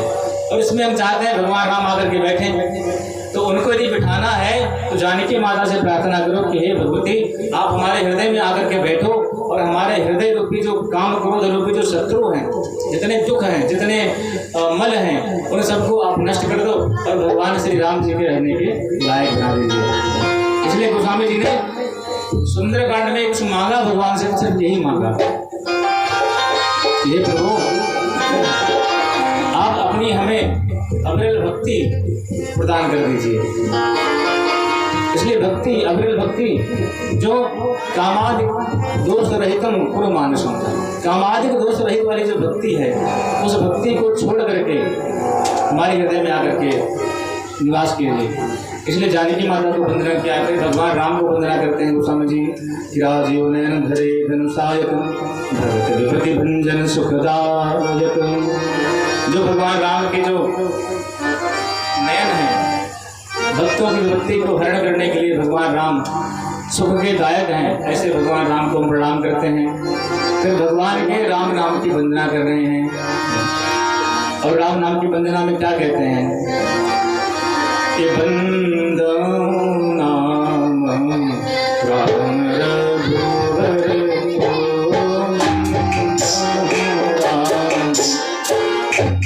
आप लोग भी गाइए भैया, ताली बजा के ऐसे सो जाओ, ऐसे गाते रहेंगे तो कम से कम एनर्जी बनी रहेगी।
स्वामी जी कहते हैं बंद हो नाम राम रघुवर को। मैं भगवान श्री राम के नाम का वंदना करता हूँ। कौन से राम के नाम की वंदना कर रहे हो भैया? मुझे रघुवर में, जो रघुकुल में उत्पन्न हुए राम हैं, उन राम के नाम की वंदना कर रहा हूँ। जो हेतु कृषाणु भाव हिम कर को। राम का जो नाम है, जो राम अक्षर है ना, राम, ये राम अक्षर जो है हेतु कृषाणु, कृषाणु बोलते हैं आग को। तो ये आग का द्योतक है रा, और राम में जो आ है वो सूर्य भगवान का द्योतक है। और हिमकर को, हिमकर है चंद्रमा, तो चंद्रमा के द्योतक हैं। जब हम अपने मन से रामों से राम नाम लेते हैं तो हमारे हृदय में जितने पाप हैं वो सब निकलते हैं। क्योंकि जब किसी व्यक्ति को आग में जलाया जाए और धूप में तपाया जाए तो कितनी गर्मी होगी। वैसे ही जब भगवान के नाम का, जो राम नाम है, उसको हम जब उच्चारण करते हैं तो रकार से आग उत्पन्न हुई हृदय में, और जो आकार है उससे भगवान सूर्य का जो प्रकाश है वो हृदय में आ गया। तो रकार और मकार, आकार दोनों मिलकर के हमारे जितने पाप हैं जब उनको नष्ट करते हैं तो उसमें मकार जब मिल जाता है तो वो जो ताप है उस ताप को शांत कर देता है। मकार चंद्रमा का द्योतक है। तो राम नाम लेने मात्र से हमारे हृदय के जितने पाप हैं वो सब नष्ट हो जाते हैं। भगवान राम के नाम की महिमा कहाँ तक गाया जाए? कहते हैं महिमा जास जान गण राहु और प्रथम पूजियत नाम प्रभाव। जिस राम के नाम को जान करके गणेश जी महाराज ने, एक बार क्या हुआ कि देवताओं के जो गणेश का जो पद है, गणपति का जो पद है, उस पद को देने की होड़ मची कि प्रथम पूज्य कौन होगा। तो सबने कहा भाई जो पृथ्वी का चक्कर लगा के आ जाएगा, 4 चक्कर, वही प्रथम पूज्य होगा। सब लोग भागे, कार्तिकेय महाराज भागे, इंद्र भी भागे, जैसे जिसके पास जो वाहन था सब भागे। गणेश जी सोचे क्या करें। तब उनके मन में विचार आया कि भाई इस संसार के कण कण में यदि किसी वस्तु का स्पंदन हो रहा है तो राम नाम का हो रहा है। हमारे संबंध, हमारे रिश्ते यदि चल रहे हैं तो उसका मूल कारण एक ही है कि हमारे हृदय में भगवान राम के नाम का स्मरण हो रहा है, चल रहा है। राम जब तक हृदय में है तब तक संबंध है, और यदि राम निकल गए तो संबंध खत्म हो गया। कोई कितना भी प्यारा हो, पति हो, पत्नी हो, बहुत प्रगाढ़ संबंध हो हमारा, लेकिन एक बार राम नाम यदि हृदय से निकल गया तो चाहे कितना भी प्रिय हो, जो पति जो पत्नी हमारे प्राणों से अधिक प्रिय थी, जब उसी के हृदय से भगवान निकल गए तो उसको देखने पर डर लगता है। यदि कोई कह दे कि भाई तुम्हारी पत्नी थी चली गई तो क्या हुआ, रात भर गुजारो साथ में बैठ के, बोले महाराज डर लगता कि उठ के बैठ गए फिर हम क्या करेंगे।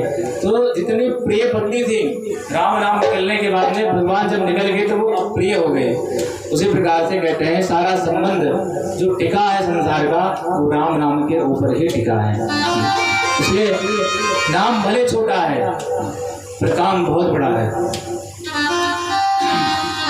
इसलिए कहते हैं शिवदास जी ने एक बड़ी सुंदर बात कही कि भैया कोई कितना भी प्रिय हो, पर जिस दिन हृदय से वो स्वामी निकल जाएंगे उस दिन सब कितना भी प्रिय होगा कोई उसके पास बैठने नहीं आएगा, कोई सुनने नहीं आएगा, कोई पूछने नहीं आएगा। तो गणेश जी ने क्या किया, गणेश जी ने यही किया, राम नाम लिख करके 4 चक्कर काट लिया, और जब लौट करके आए गणेश जी वहाँ बैठे मिले। पूछा भैया हम पहले आए हैं, इसने कहा हम पहले आए हैं। शंकर भगवान ने कहा कोई पहले नहीं आया है, गणेश पहले आए हैं। बोले तो कहीं गए ही नहीं। बोले इसने जो काम किया वो काम तुम लोग कर ही नहीं पाए। बोले क्या किया। बोले राम नाम जो चराचर में व्याप्त है उस राम नाम को लिख करके 4 चक्कर मार लिया, समझो सारे ब्रह्मांड की परिक्रमा हो गई। एक बार माता भवानी से भगवान शंकर ने कहा कि देवी चलो भोजन करते हैं। तो माता ने कहा कि प्रभु अभी हम भोजन नहीं करेंगे। बोले क्यों। बोले अभी हमारा विष्णु सहस्त्र नाम का पाठ बाकी है, उस पाठ को कर लेंगे तब भोजन करेंगे। तो बोले आओ इधर आओ बैठो, हम बताते हैं तुम्हारा पाठ कैसे होता है। बोले कैसे। बोले बोलो राम। 2 बार राम राम कहवाया तो भगवान ने कहा तो हो गया तुम्हारा विष्णु सहस्त्र नाम का पाठ। अभी तो राम रामेति रामेति रमे रामे मनोरमे सहस्रनाम तत्तुल्यम राम नाम वरानने। एक बार राम कहने मात्र से सहस्त्र विष्णु सहस्त्र नाम का फल प्राप्त हो गया। तो भगवती माता भवानी ने कहा कि ऐसी बात है तो मैं निरंतर राम नाम जप करूंगी, छोड़ूंगी नहीं। तो ऐसे राम नाम की वंदना श्री गोस्वामी जी महाराज ने किया है। फिर आगे कहते हैं रामचरितमानस की जो तिथि है उसका वर्णन करते हुए कहते हैं, और जो नाम है ये सगुण और निर्गुण दोनों से ऊपर है। सगुण ब्रह्म और निर्गुण ब्रह्म इन सबसे ऊपर भगवान का नाम है। जलाकार हो गया कहूँ कहाँ लगे नाम बड़ाई, राम न सकहि नाम गुण गाए। भगवान राम भी अपने नाम के गुण की महिमा स्वयं गा नहीं सकते हैं। कहाँ लग नाम बढ़ाई, राम न सकहि नाम गुण गाए। इसलिए भगवान का जो नाम है उसका आश्रय लिया जाए और उसमें भरोसा रखा जाए कि नाम से ही कल्याण होगा हर तरह से। एक कथा सुना दे, उसके बाद आगे कथा कहते हैं। एक व्यक्ति था, उसकी बहुत नास्तिक था, ना भगवान में उसका भरोसा था ना भगवान की कथा में भरोसा था। कभी उसने भगवान का नाम लिया नहीं। उसके माता पिता कहे बेटा कभी मंदिर में आया करो, पूजा पाठ किया करो। तो कहे मुझे इन सब चीज़ों में भरोसा नहीं, झपुसला लगता है, ठोक लगता है।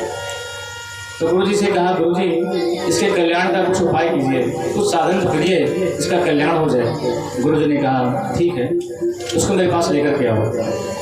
एक दिन हो गया तो उसने कहा देखिए महाराज आपका हमसे मित्रवत संबंध तो है, आप हमारे मित्र तो हैं, लेकिन यदि आप उनसे कहेंगे मंदिर आओ, पूजा पाठ करो, कथा भागवत सुनो, राम नाम जपो, तो ये सब मैं नहीं कर पाऊंगा। बोले फिर।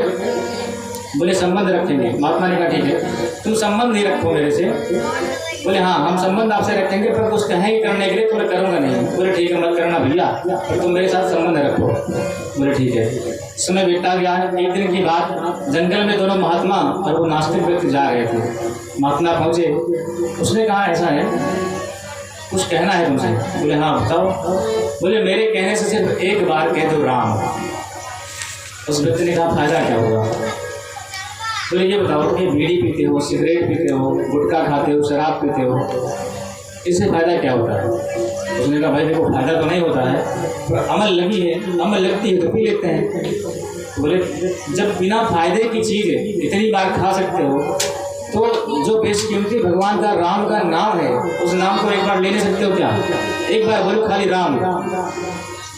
बोला महाराज बोलने मेरा भरोसा नहीं है। बोले मेरे कहने से बोलो, एक बार बोलो केवल राम। उसने कहा ठीक है महाराज, सिर्फ एक बार कहूँगा। बोले हाँ बस एक बार कहना। उसने कहा राम। महात्मा बोले बन गया काम।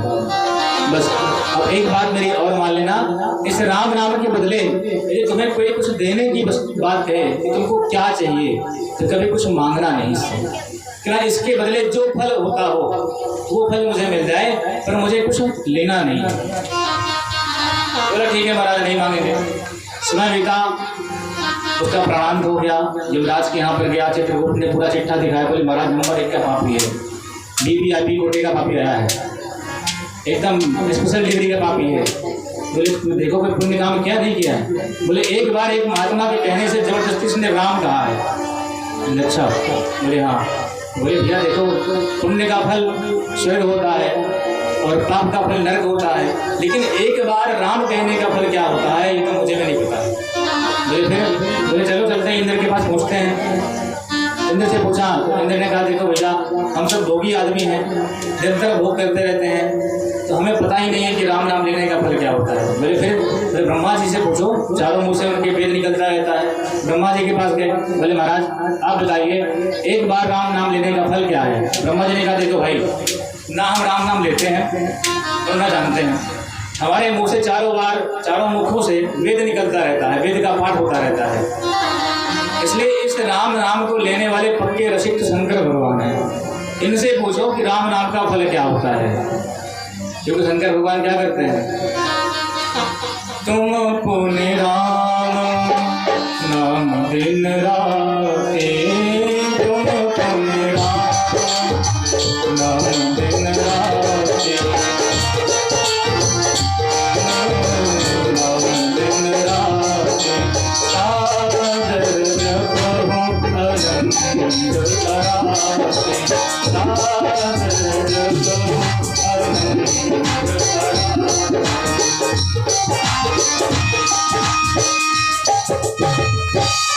भगवान शंकर नित्य राम नाम लेते रहते हैं। तुम अपने राम नाम दिन राती, सादर जपो अनंग आराती। तो राम नाम तो निरंतर शंकर जी लेते हैं, तो उनसे पूछो राम नाम लेने का फल क्या होता है। तो शंकर जी के पास लेकर गए, बाबा आप बताओ एक बार राम नाम लेने का फल क्या होता है। शंकर जी ने कहा देखो भैया हम राम नाम लेते जरूर हैं, पर इसका फल क्या होता है इस फल के चक्कर से नहीं लेते हैं कि राम नाम लेंगे तो हमें ये फल प्राप्त होगा। हम तो अपने प्रभु का नाम अपनी मस्ती में लेते हैं, अपने आनंद में लेते हैं, अपनी खुशी में लेते हैं। बोले फिर तुम्हें ऐसा करते हैं जिसका नाम है उसी से पूछ लेते हैं, अरे भाई संपत्ति तुम्हारी है और वो खो गई है, सबसे पूछ लिया संपत्ति आपकी है आपकी आपकी है, सबने कहा नहीं हमारी नहीं है। बोले फला व्यक्ति है उससे पूछो वो बताएगा। उसने कहा ठीक है भाई। राम जी के पास उस पापी व्यक्ति को लेकर के गए साकेत धाम। राम जी से पूछा कि महाराज एक बार इस पापी जीव ने राम नाम लिया है, आप बताइए एक बार राम नाम लेने का फल क्या है। भगवान राम ने कहा देखो भैया नाम तो हमारा ही है, पर इसका फल क्या है तो मुझे भी नहीं पता, क्योंकि राम न सके नाम गुण गाई। क्योंकि भगवान राम भी अपने नाम का गुण जो है गा नहीं सकते हैं, तो नाम जो है इसका मुझे पता नहीं है। बोले महाराज फिर अब इसको फल क्या दें। भगवान राम ने कहा देखो ऐसा करो, अब ये तुम लोगों के साथ में हमारे धाम तक आ गया है साकेत, और गीता में भगवान कहते हैं त्वाना निवर्तन्ते तत् धाम परमम मम। एक बार यदि कोई व्यक्ति मेरे धाम पहुंच गया तो दोबारा लौट के उस पृथ्वी पर नहीं आता है। मतलब अब ये साकेत पहुंच गया है, अब इसको मेरे पास ही छोड़ दो तो तुम लोग जाओ यहाँ से। तो एक बार राम नाम लेने से उस व्यक्ति को भगवान की प्राप्ति हो गई। यदि सोचिए हम लोग निरंतर राम नाम लेते रहें, मतलब प्रेम से लें, प्यार से लें, तो कितना फल होगा। अब कोई ये कहे कि महाराज हम तो प्यार से ले ही नहीं पाते हैं, तो कैसे ले राम नाम? भगवान के दूतों ने कहा, बड़ी सुंदर बात कहते हैं भागवत में, कहते हैं कि सांकेत्यम पारिहास्यम वा स्तोहम हेलनमेन वा वैकुंठनाम गृहणम अशेषागहरम। कहते भैया सांकेत्यम, कोई संकेत में भगवान का नाम ले, इशारे में, तो भी भगवान का नाम कल्याण करता है। सांकेत्यम पारिहास्यम वा, हंसी मजाक में भगवान का नाम निकले तब भी कल्याण करता है। उसको हम हेलन में रहा, झगड़े और लड़ाई में भगवान का नाम यदि निकले तब भी भगवान का नाम कल्याण करता है। और स्तोहम हेलन में नवा वैकुंठ नाम ग्रहणम अशेषा अघहरम करम। जो वैकुंठ नाथ भगवान का नाम है, एक बार लिया जाए तो जितने अघ हैं, जितने पाप हैं, वो सब नष्ट हो जाते हैं। इसलिए चाहे भाव से जपो, चाहे कुभाव से जपो, चाहे सो के जपो, चाहे लेट के जपो, चाहे बैठ के जपो, जैसे इच्छा वैसे जपो। एक बार एक व्यक्ति को एक महात्मा ने कहा कि भैया इतने बड़े सेठ हो, इतना धन है, भगवान का नाम लिया करो। उसने कहा बाबा नाम लेने की फुर्सत ही नहीं है मेरे पास। बोले अच्छा कितने बिजी हो गए हो? बोले इतने बिजी है कि नाम लेने की सामर्थ्य हमारे अंदर नहीं है, ना फुर्सत है। बोले कोई तो समय होता होगा जब खाली होते होगे? बोले हाँ एक समय है। बोले कौन सा? बोले जब मैं टॉयलेट में फ्रेश होने बैठता हूँ वो समय रहता है। तो महात्मा ने कहा ठीक है, जब तुम टॉयलेट में बैठते हो फ्रेश होने के लिए तो उसी टाइम तुम राम राम किया करो। बोले अच्छा हाँ। बोले हाँ ठीक है। तो उस व्यक्ति ने वही किया, सारा काम करता था, लेकिन जब वो टॉयलेट में जाए फ्रेश होने के लिए तो बैठ करके राम राम राम राम राम राम राम राम करता रहे। इसका मतलब ये नहीं है कि आप लोग प्रमाण मत ले लीजिएगा कि लेटरिन करते समय राम राम किया जाए। पता लगे हम लोग बैठे, महाराज जी ने कहा था कि लेटरिन करते समय राम राम करो कल्याण हो जाएगा, ऐसा मत करना भैया। ये उसके लिए है जिसके पास समय नहीं है। ये महात्मा ने एक साधन बताया है कि भाई तेरे पास समय नहीं है तो जब तो फ्री होता है तब ले लिया कर। तो उसने कहा जब मैं फ्रेश होने बैठता हूँ तब मैं ले लूंगा राम नाम। बोले हाँ तुम तब लिया करो। उसने वही किया। तो जिसको जब समय मिले तब भगवान का नाम लेना चाहिए। तो जरूरी नहीं है कि हम नहा धो के फ्रेश होके तभी। भगवान का नाम इतना पवित्र है कि कितना भी अपवित्र व्यक्ति होगा एक बार नाम ले लेगा तो पवित्र हो ही जाएगा। कैसे हो जाएगा? जैसे जलती हुई आग है ना, जलती हुई आग, उसमें आप लकड़ी डालो तो आग जलाएगी, कपड़ा डालो तो भी आग जलाएगी। चाहे गंदा कपड़ा डालो, चाहे साफ कपड़ा डालो, चाहे लकड़ी कैसे भी डालो, पर आग जो है सबको शुद्ध कर देती है, सबको ग्रहण कर लेती है, जला के खाक कर देती है। उसी प्रकार से भगवान का जो नाम है ये अग्नि के समान है। हमारे कैसे भी पाप होंगे वो सब जला के खाक ही कर देंगे। हम कैसे भी लें, भाव से कुभाव से, सोते हुए जगते हुए, लेट कर, चाहे जो करते हुए, शर्त ये है नाम मुख से निकलना चाहिए बस, बाकी कोई शर्त नहीं है। कैसे भी लीजिए पर लीजिए जरूर। इस प्रकार से भगवान के नाम की महिमा गाई है श्री गोस्वामी जी महाराज ने। जो नाम सगुण और निर्गुण से बड़ा है, हर प्रकार से श्रेष्ठ है, ऐसे नाम को हम बार बार प्रणाम करते हैं। बोले राम राम महाराज की। अब रामचरितमानस के रचना की तिथि बता रहे हैं कि संबत 1631 करम कथा हरिपद धर सीसा, नवमी भौम बार मधुमासा, अवधपुरी चरित प्रकाशा। जिस समय भगवान श्री राम का त्रेता युग में प्राकट्य हुआ था, जो तिथि जो वार उस समय था, उसी वही समय वही तिथि वही वार गोस्वामी जी महाराज जब रामचरितमानस लिखने बैठे तो वही समय वही तिथि वैसा ही सहयोग उपस्थित हुआ था। मतलब कि आज इस कलिकाल में भगवान श्री सीताराम जी का रामचरितमानस के रूप में ग्रंथा अवतार हो रहा है जगत के कल्याण के लिए। त्रेता युग में जगत के कल्याण के लिए भगवान राम लक्ष्मण बड़े शत्रुघ्न के रूप में आए, और इस कलिकाल में हमारे और आपके बीच में गोस्वामी जी के द्वारा एक रामचरितमानस के रूप में हमारा और आपका कल्याण करने के लिए राम जी का प्राकट्य हुआ है। बोले रामचरितमानस की। इस प्रकार से रामचरितमानस का की रचना हुई है और इसका नाम क्या रखा? रामचरितमानस ये राम नाम स्मृत श्रवण पाये विश्राम। रामचरितमानस इसका नाम रखा है, इसको स्मृत श्रवण पाये विश्राम। सुनने और श्रवण करने मात्र से जीव को विश्राम प्राप्त हो जाएगा। ऐसे ये बेशकीमती रामचरितमानस की कथा है। अब हम भरद्वाज प्रसंग यहाँ से शुरू कर रहे हैं।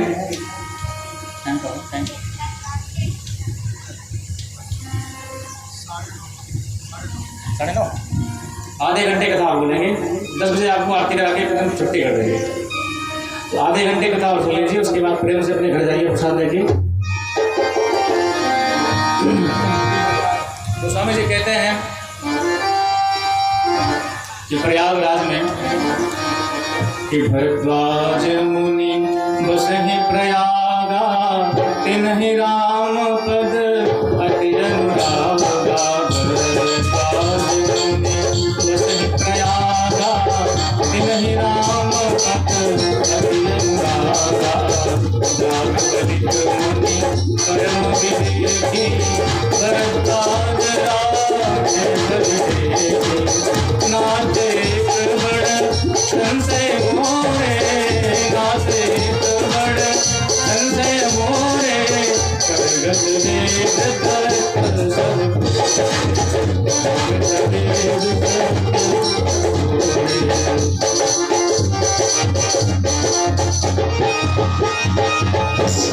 अब स्वामी जी कहते हैं भैया एक भक्तिपूर्ण प्रसंग हम सुना रहे हैं आपको। अब तक जो कुछ भी हमने सुना, आपको 2 दिन हमने सुनाया, अब तक सुनाया, वो रामचरितमानस की भूमिका थी, वंदना प्रसंग था। कथा तो अब शुरू हो गई। कहते हैं कि अब रघुपति पद पंकर हो, ये धरि पाई प्रसाद। कहम जुगल मुनि वर्य कर, मिलन सुभग संवाद। अब मैं उस पवित्र भक्ति युक्त कथानक को कहने जा रहा हूँ जो याज्ञवल्क्य और भरद्वाज जी का मिलन संवाद है, उसको मैं कहने जा रहा हूँ। भवानी शंकर को प्रणाम करके, भगवान श्री सीताराम जी के चरण कमलों में प्रणाम करके मैं उस प्रसंग को कह रहा हूँ। भरद्वाज जी प्रयाग में रहते हैं। जिन भरद्वाज जी का श्री राम जी के चरणों में अति प्रेम है और वे तपस्वी हैं, समदम दया के निधान हैं और परमार्थ पद के मार्ग में सुजान है। देखिए भरद्वाज जी के लिए गोस्वामी जी ने 4 विशेषण प्रयोग किए। क्या कहते हैं? भरद्वाज जी तीर्थराज प्रयाग में रहते हैं, पहला विशेषण ये है। दूसरा, भरद्वाज जी का भगवान राम के चरणों में अति अनुराग है। और तीसरा, भरद्वाज जी तपस्वी हैं, समदम दया के निधान हैं। और चौथा, परमार्थ पथ के सुजान है। इतने सुजान होने के बाद में भी याज्ञवल्क्य जी से प्रश्न करते हैं कि महाराज प्रयागराज में श्री राम जी के चरणों में जिनका विशेष प्रेम है, कहीं भी रहें लेकिन भगवान से प्रेम होना चाहिए।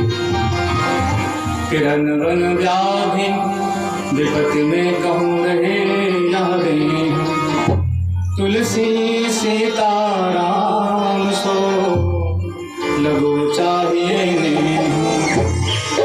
भैया कहीं भी रहो तो सीताराम जी के चरणों में प्रेम होना ही चाहिए। जिस देश में, जिस वेश में, परिवेश में रहो, राधा रमन, राधा रमन, राधा रमन कहो। जिस देश में, जिस वेश में, परिवेश में रहो, राधा रमन, राधा रमन, राधा रमन कहो। जिस देश में, जिस वेश में, परिवेश में रहो, राधा रमन, राधा रमन, राधा रमन कहो। राधा राधा रमन कहो। जिस संग में, जिस रंग में, जिस रंग में रहो, जिस संग में, जिस रंग में रहो, जिस संग में, जिस रंग में, जिस रंग में रहो, जिस संग में, जिस रंग रंग में रहो रमण राधा रमण राधा रमण राधा रमण कहो राधा रमण राधा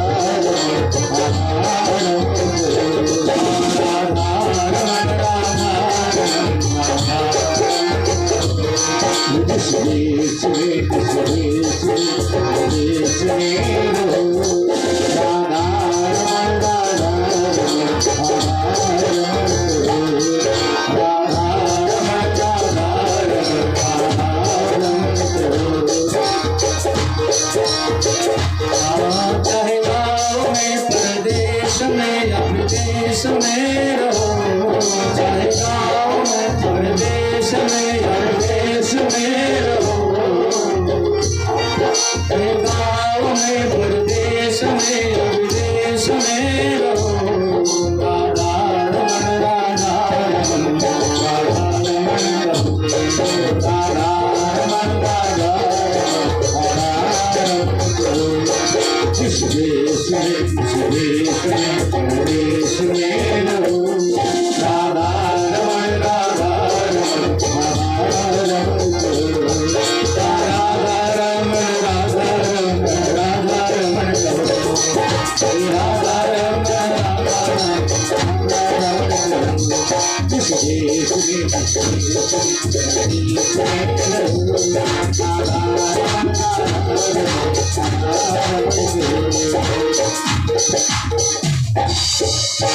बोले सीतारामचंद्र भगवान की जय हो। तो भैया जंगल में रहो बस्ती में रहो महंगी में रहो सस्ती में रहो तूफान में रहो कश्ती में रहो और जहाँ भी रहो प्रभु की मस्ती में रहो।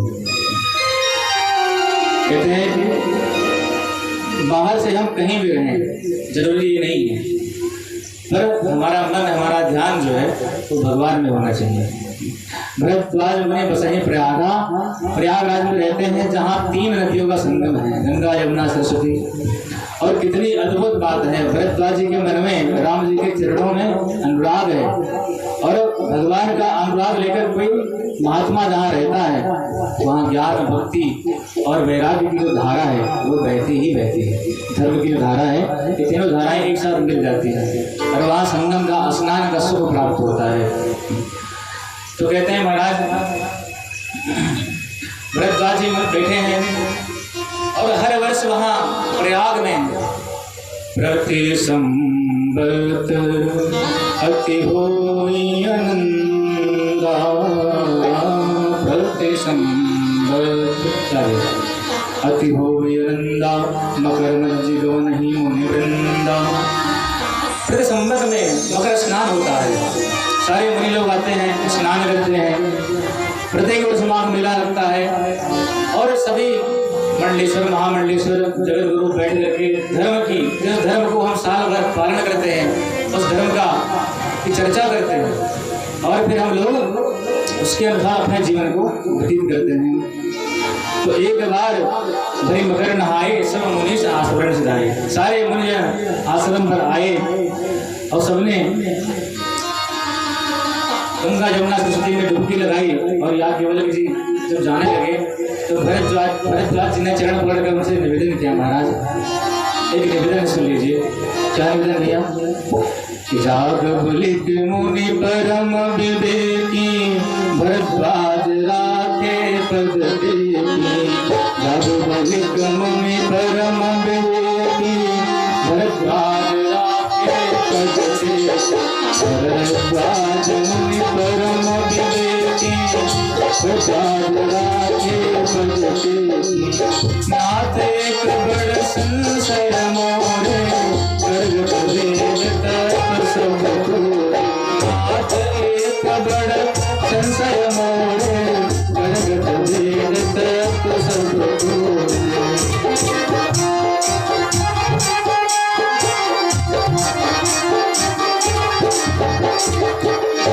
तो कहते हैं जाग बुलिक मुनि परम विवेकी भरद्वाज राखे पद देखी।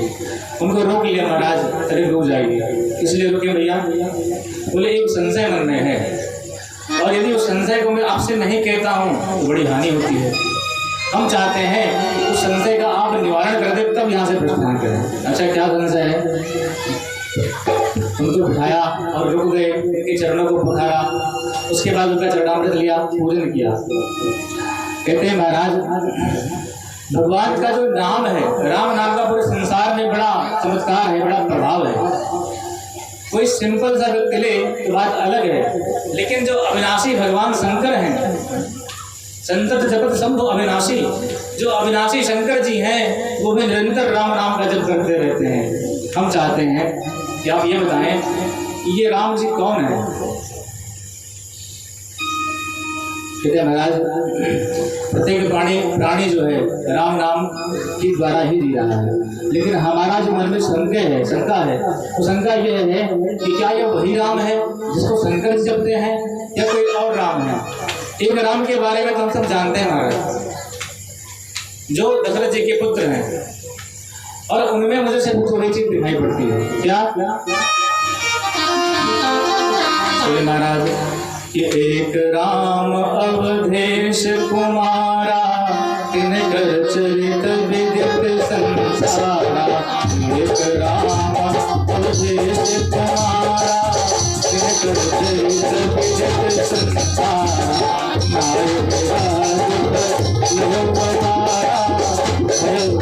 नायक राज नारी विरह दुख लय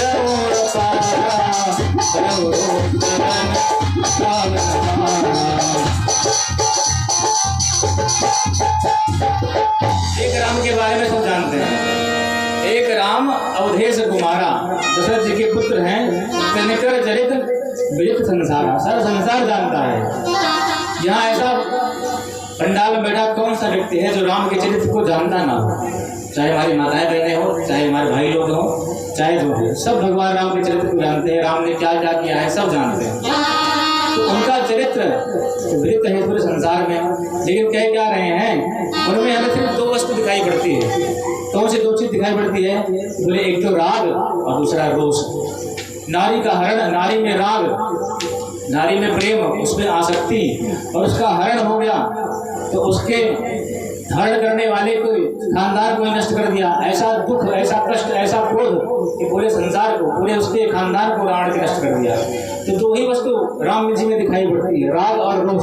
तो क्या ये वही राम है जिसको शंकर जपते हैं, या कोई और राम है?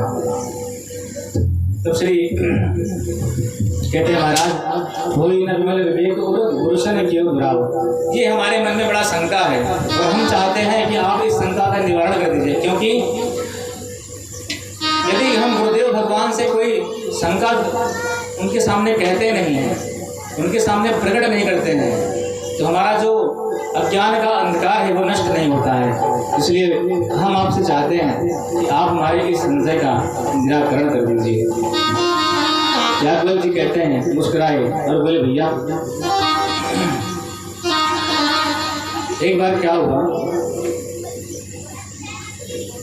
एक सज्जन जो है कह रहे थे कि महाराज कबीरदास जी ने कहा है कि एक राम दशरथ का बेटा, एक राम घट घट में बैठा, एक राम का सकल पसारा, और एक राम सब जग से न्यारा। तो महाराज कितने राम है? चार तो यही हो गए।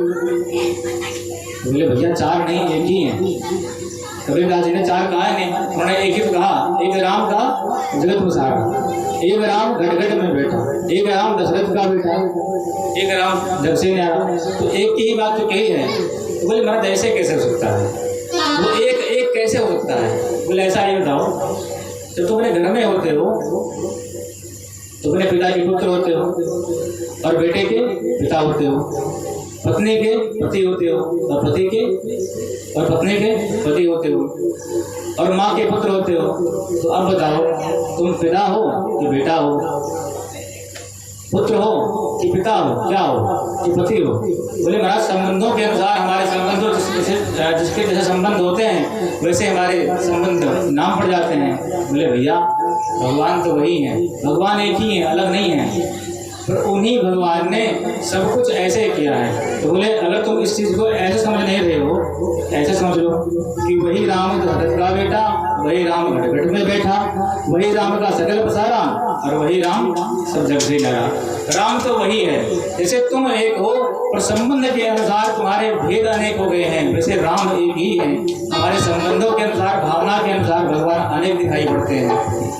किसी की निष्ठा, किसी की श्रद्धा शंकर जी में है तो शंकर जी को भगवान मानता है, किसी की दुर्गा जी में है तो दुर्गा जी को भगवान देवी के रूप में पूछता है, किसी की राम में है तो राम को मानता है, और किसी की कृष्ण में है तो भगवान कृष्ण को मानता है।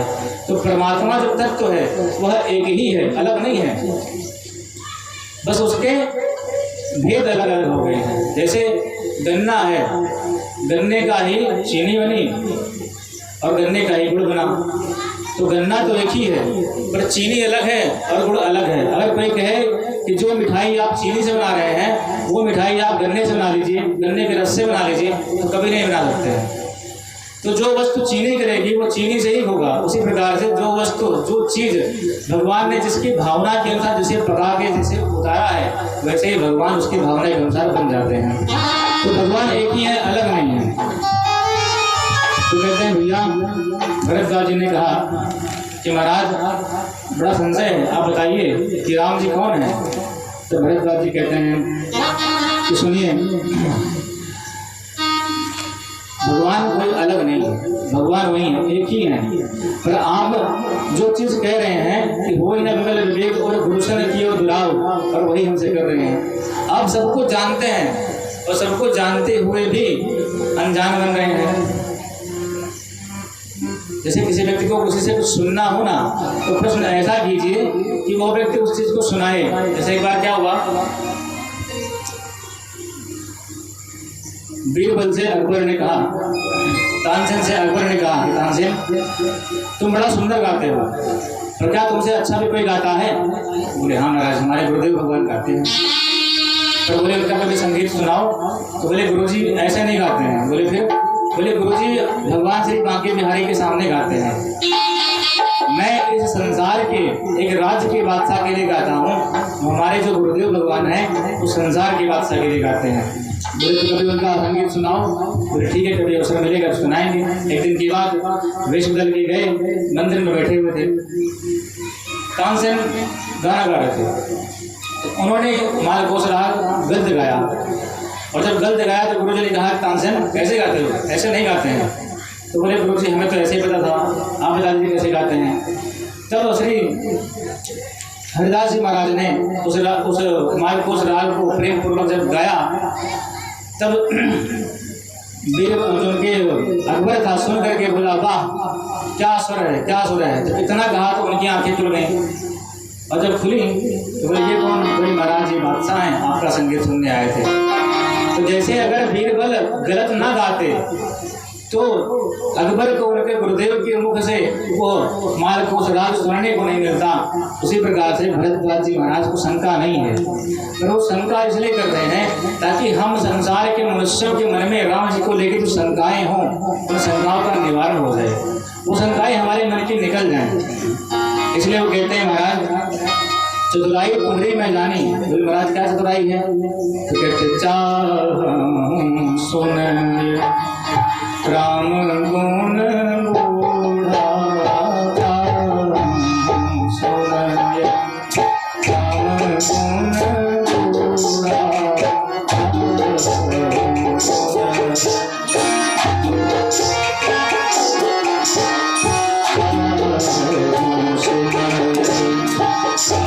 बूढ़ा।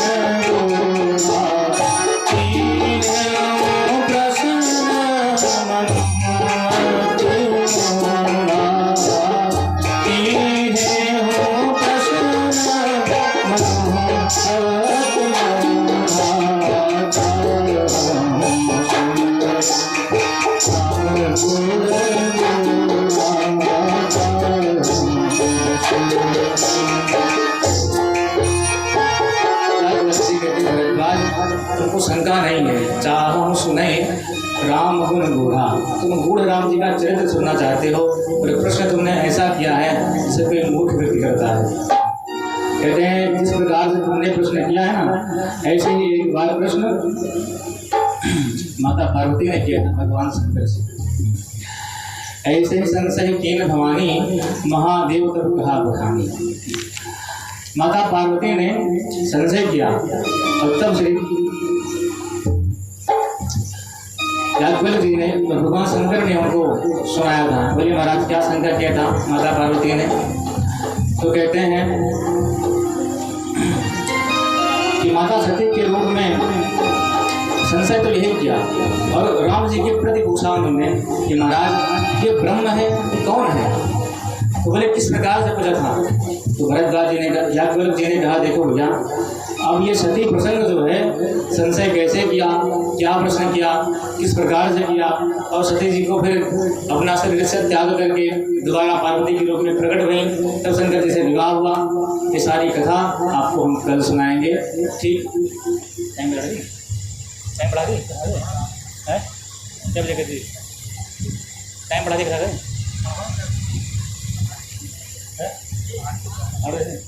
कल कथा 8 बजे शुरू होगी क्योंकि इस समय पे ये लोग भी नहीं आ पाते हैं और विलम्ब होता है। तो 8 से जो है ठीक तो 7 से ही होगी। तो कल भगवान शंकर का विवाह होगा भैया इस पंडाल में। हमारे भोले बाबा दुल्हा बन के आएंगे, अब आएंगे नहीं आएंगे तो यहाँ पर होगा। तो दुल्हा बन के आएंगे तो धूमधाम से शंकर जी का विवाह करेंगे और परसों राम जी का जन्म करेंगे। उसके बाद आगे की जैसे ठाकुर जी की इच्छा होगी, जैसी मति गति होगी उस हिसाब से करेंगे। तो 2 मिनट भगवान के नाम का कीर्तन करें, उसके बाद आरती प्रसाद आप सब लोग प्रेम से अपने कर जाइएगा।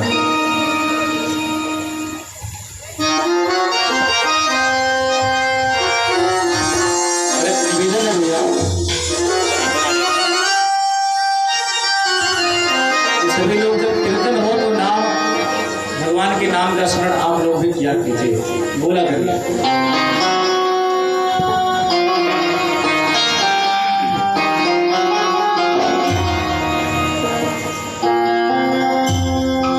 अगर जिंदगी का मजा चाहते हो तो कपट के लगे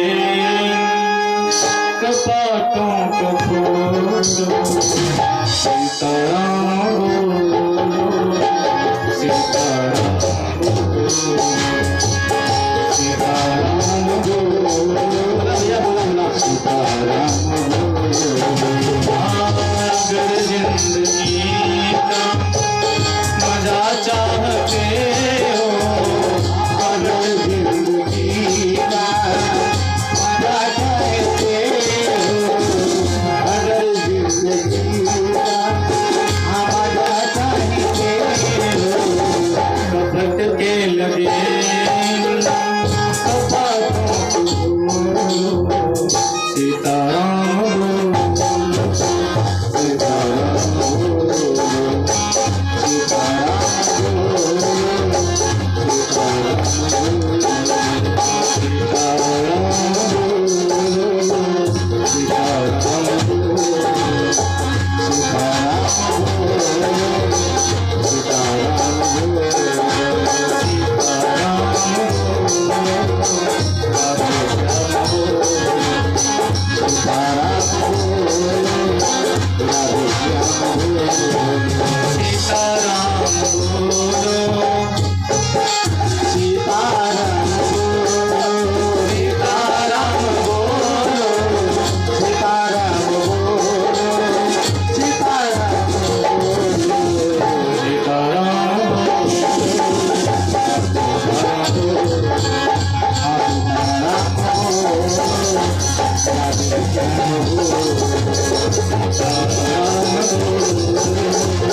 सीताराम बोलो, राधे श्याम बोलो, सीताराम बोलो, राधे श्याम बोलो, सीताराम बोलो, राधे श्याम बोलो,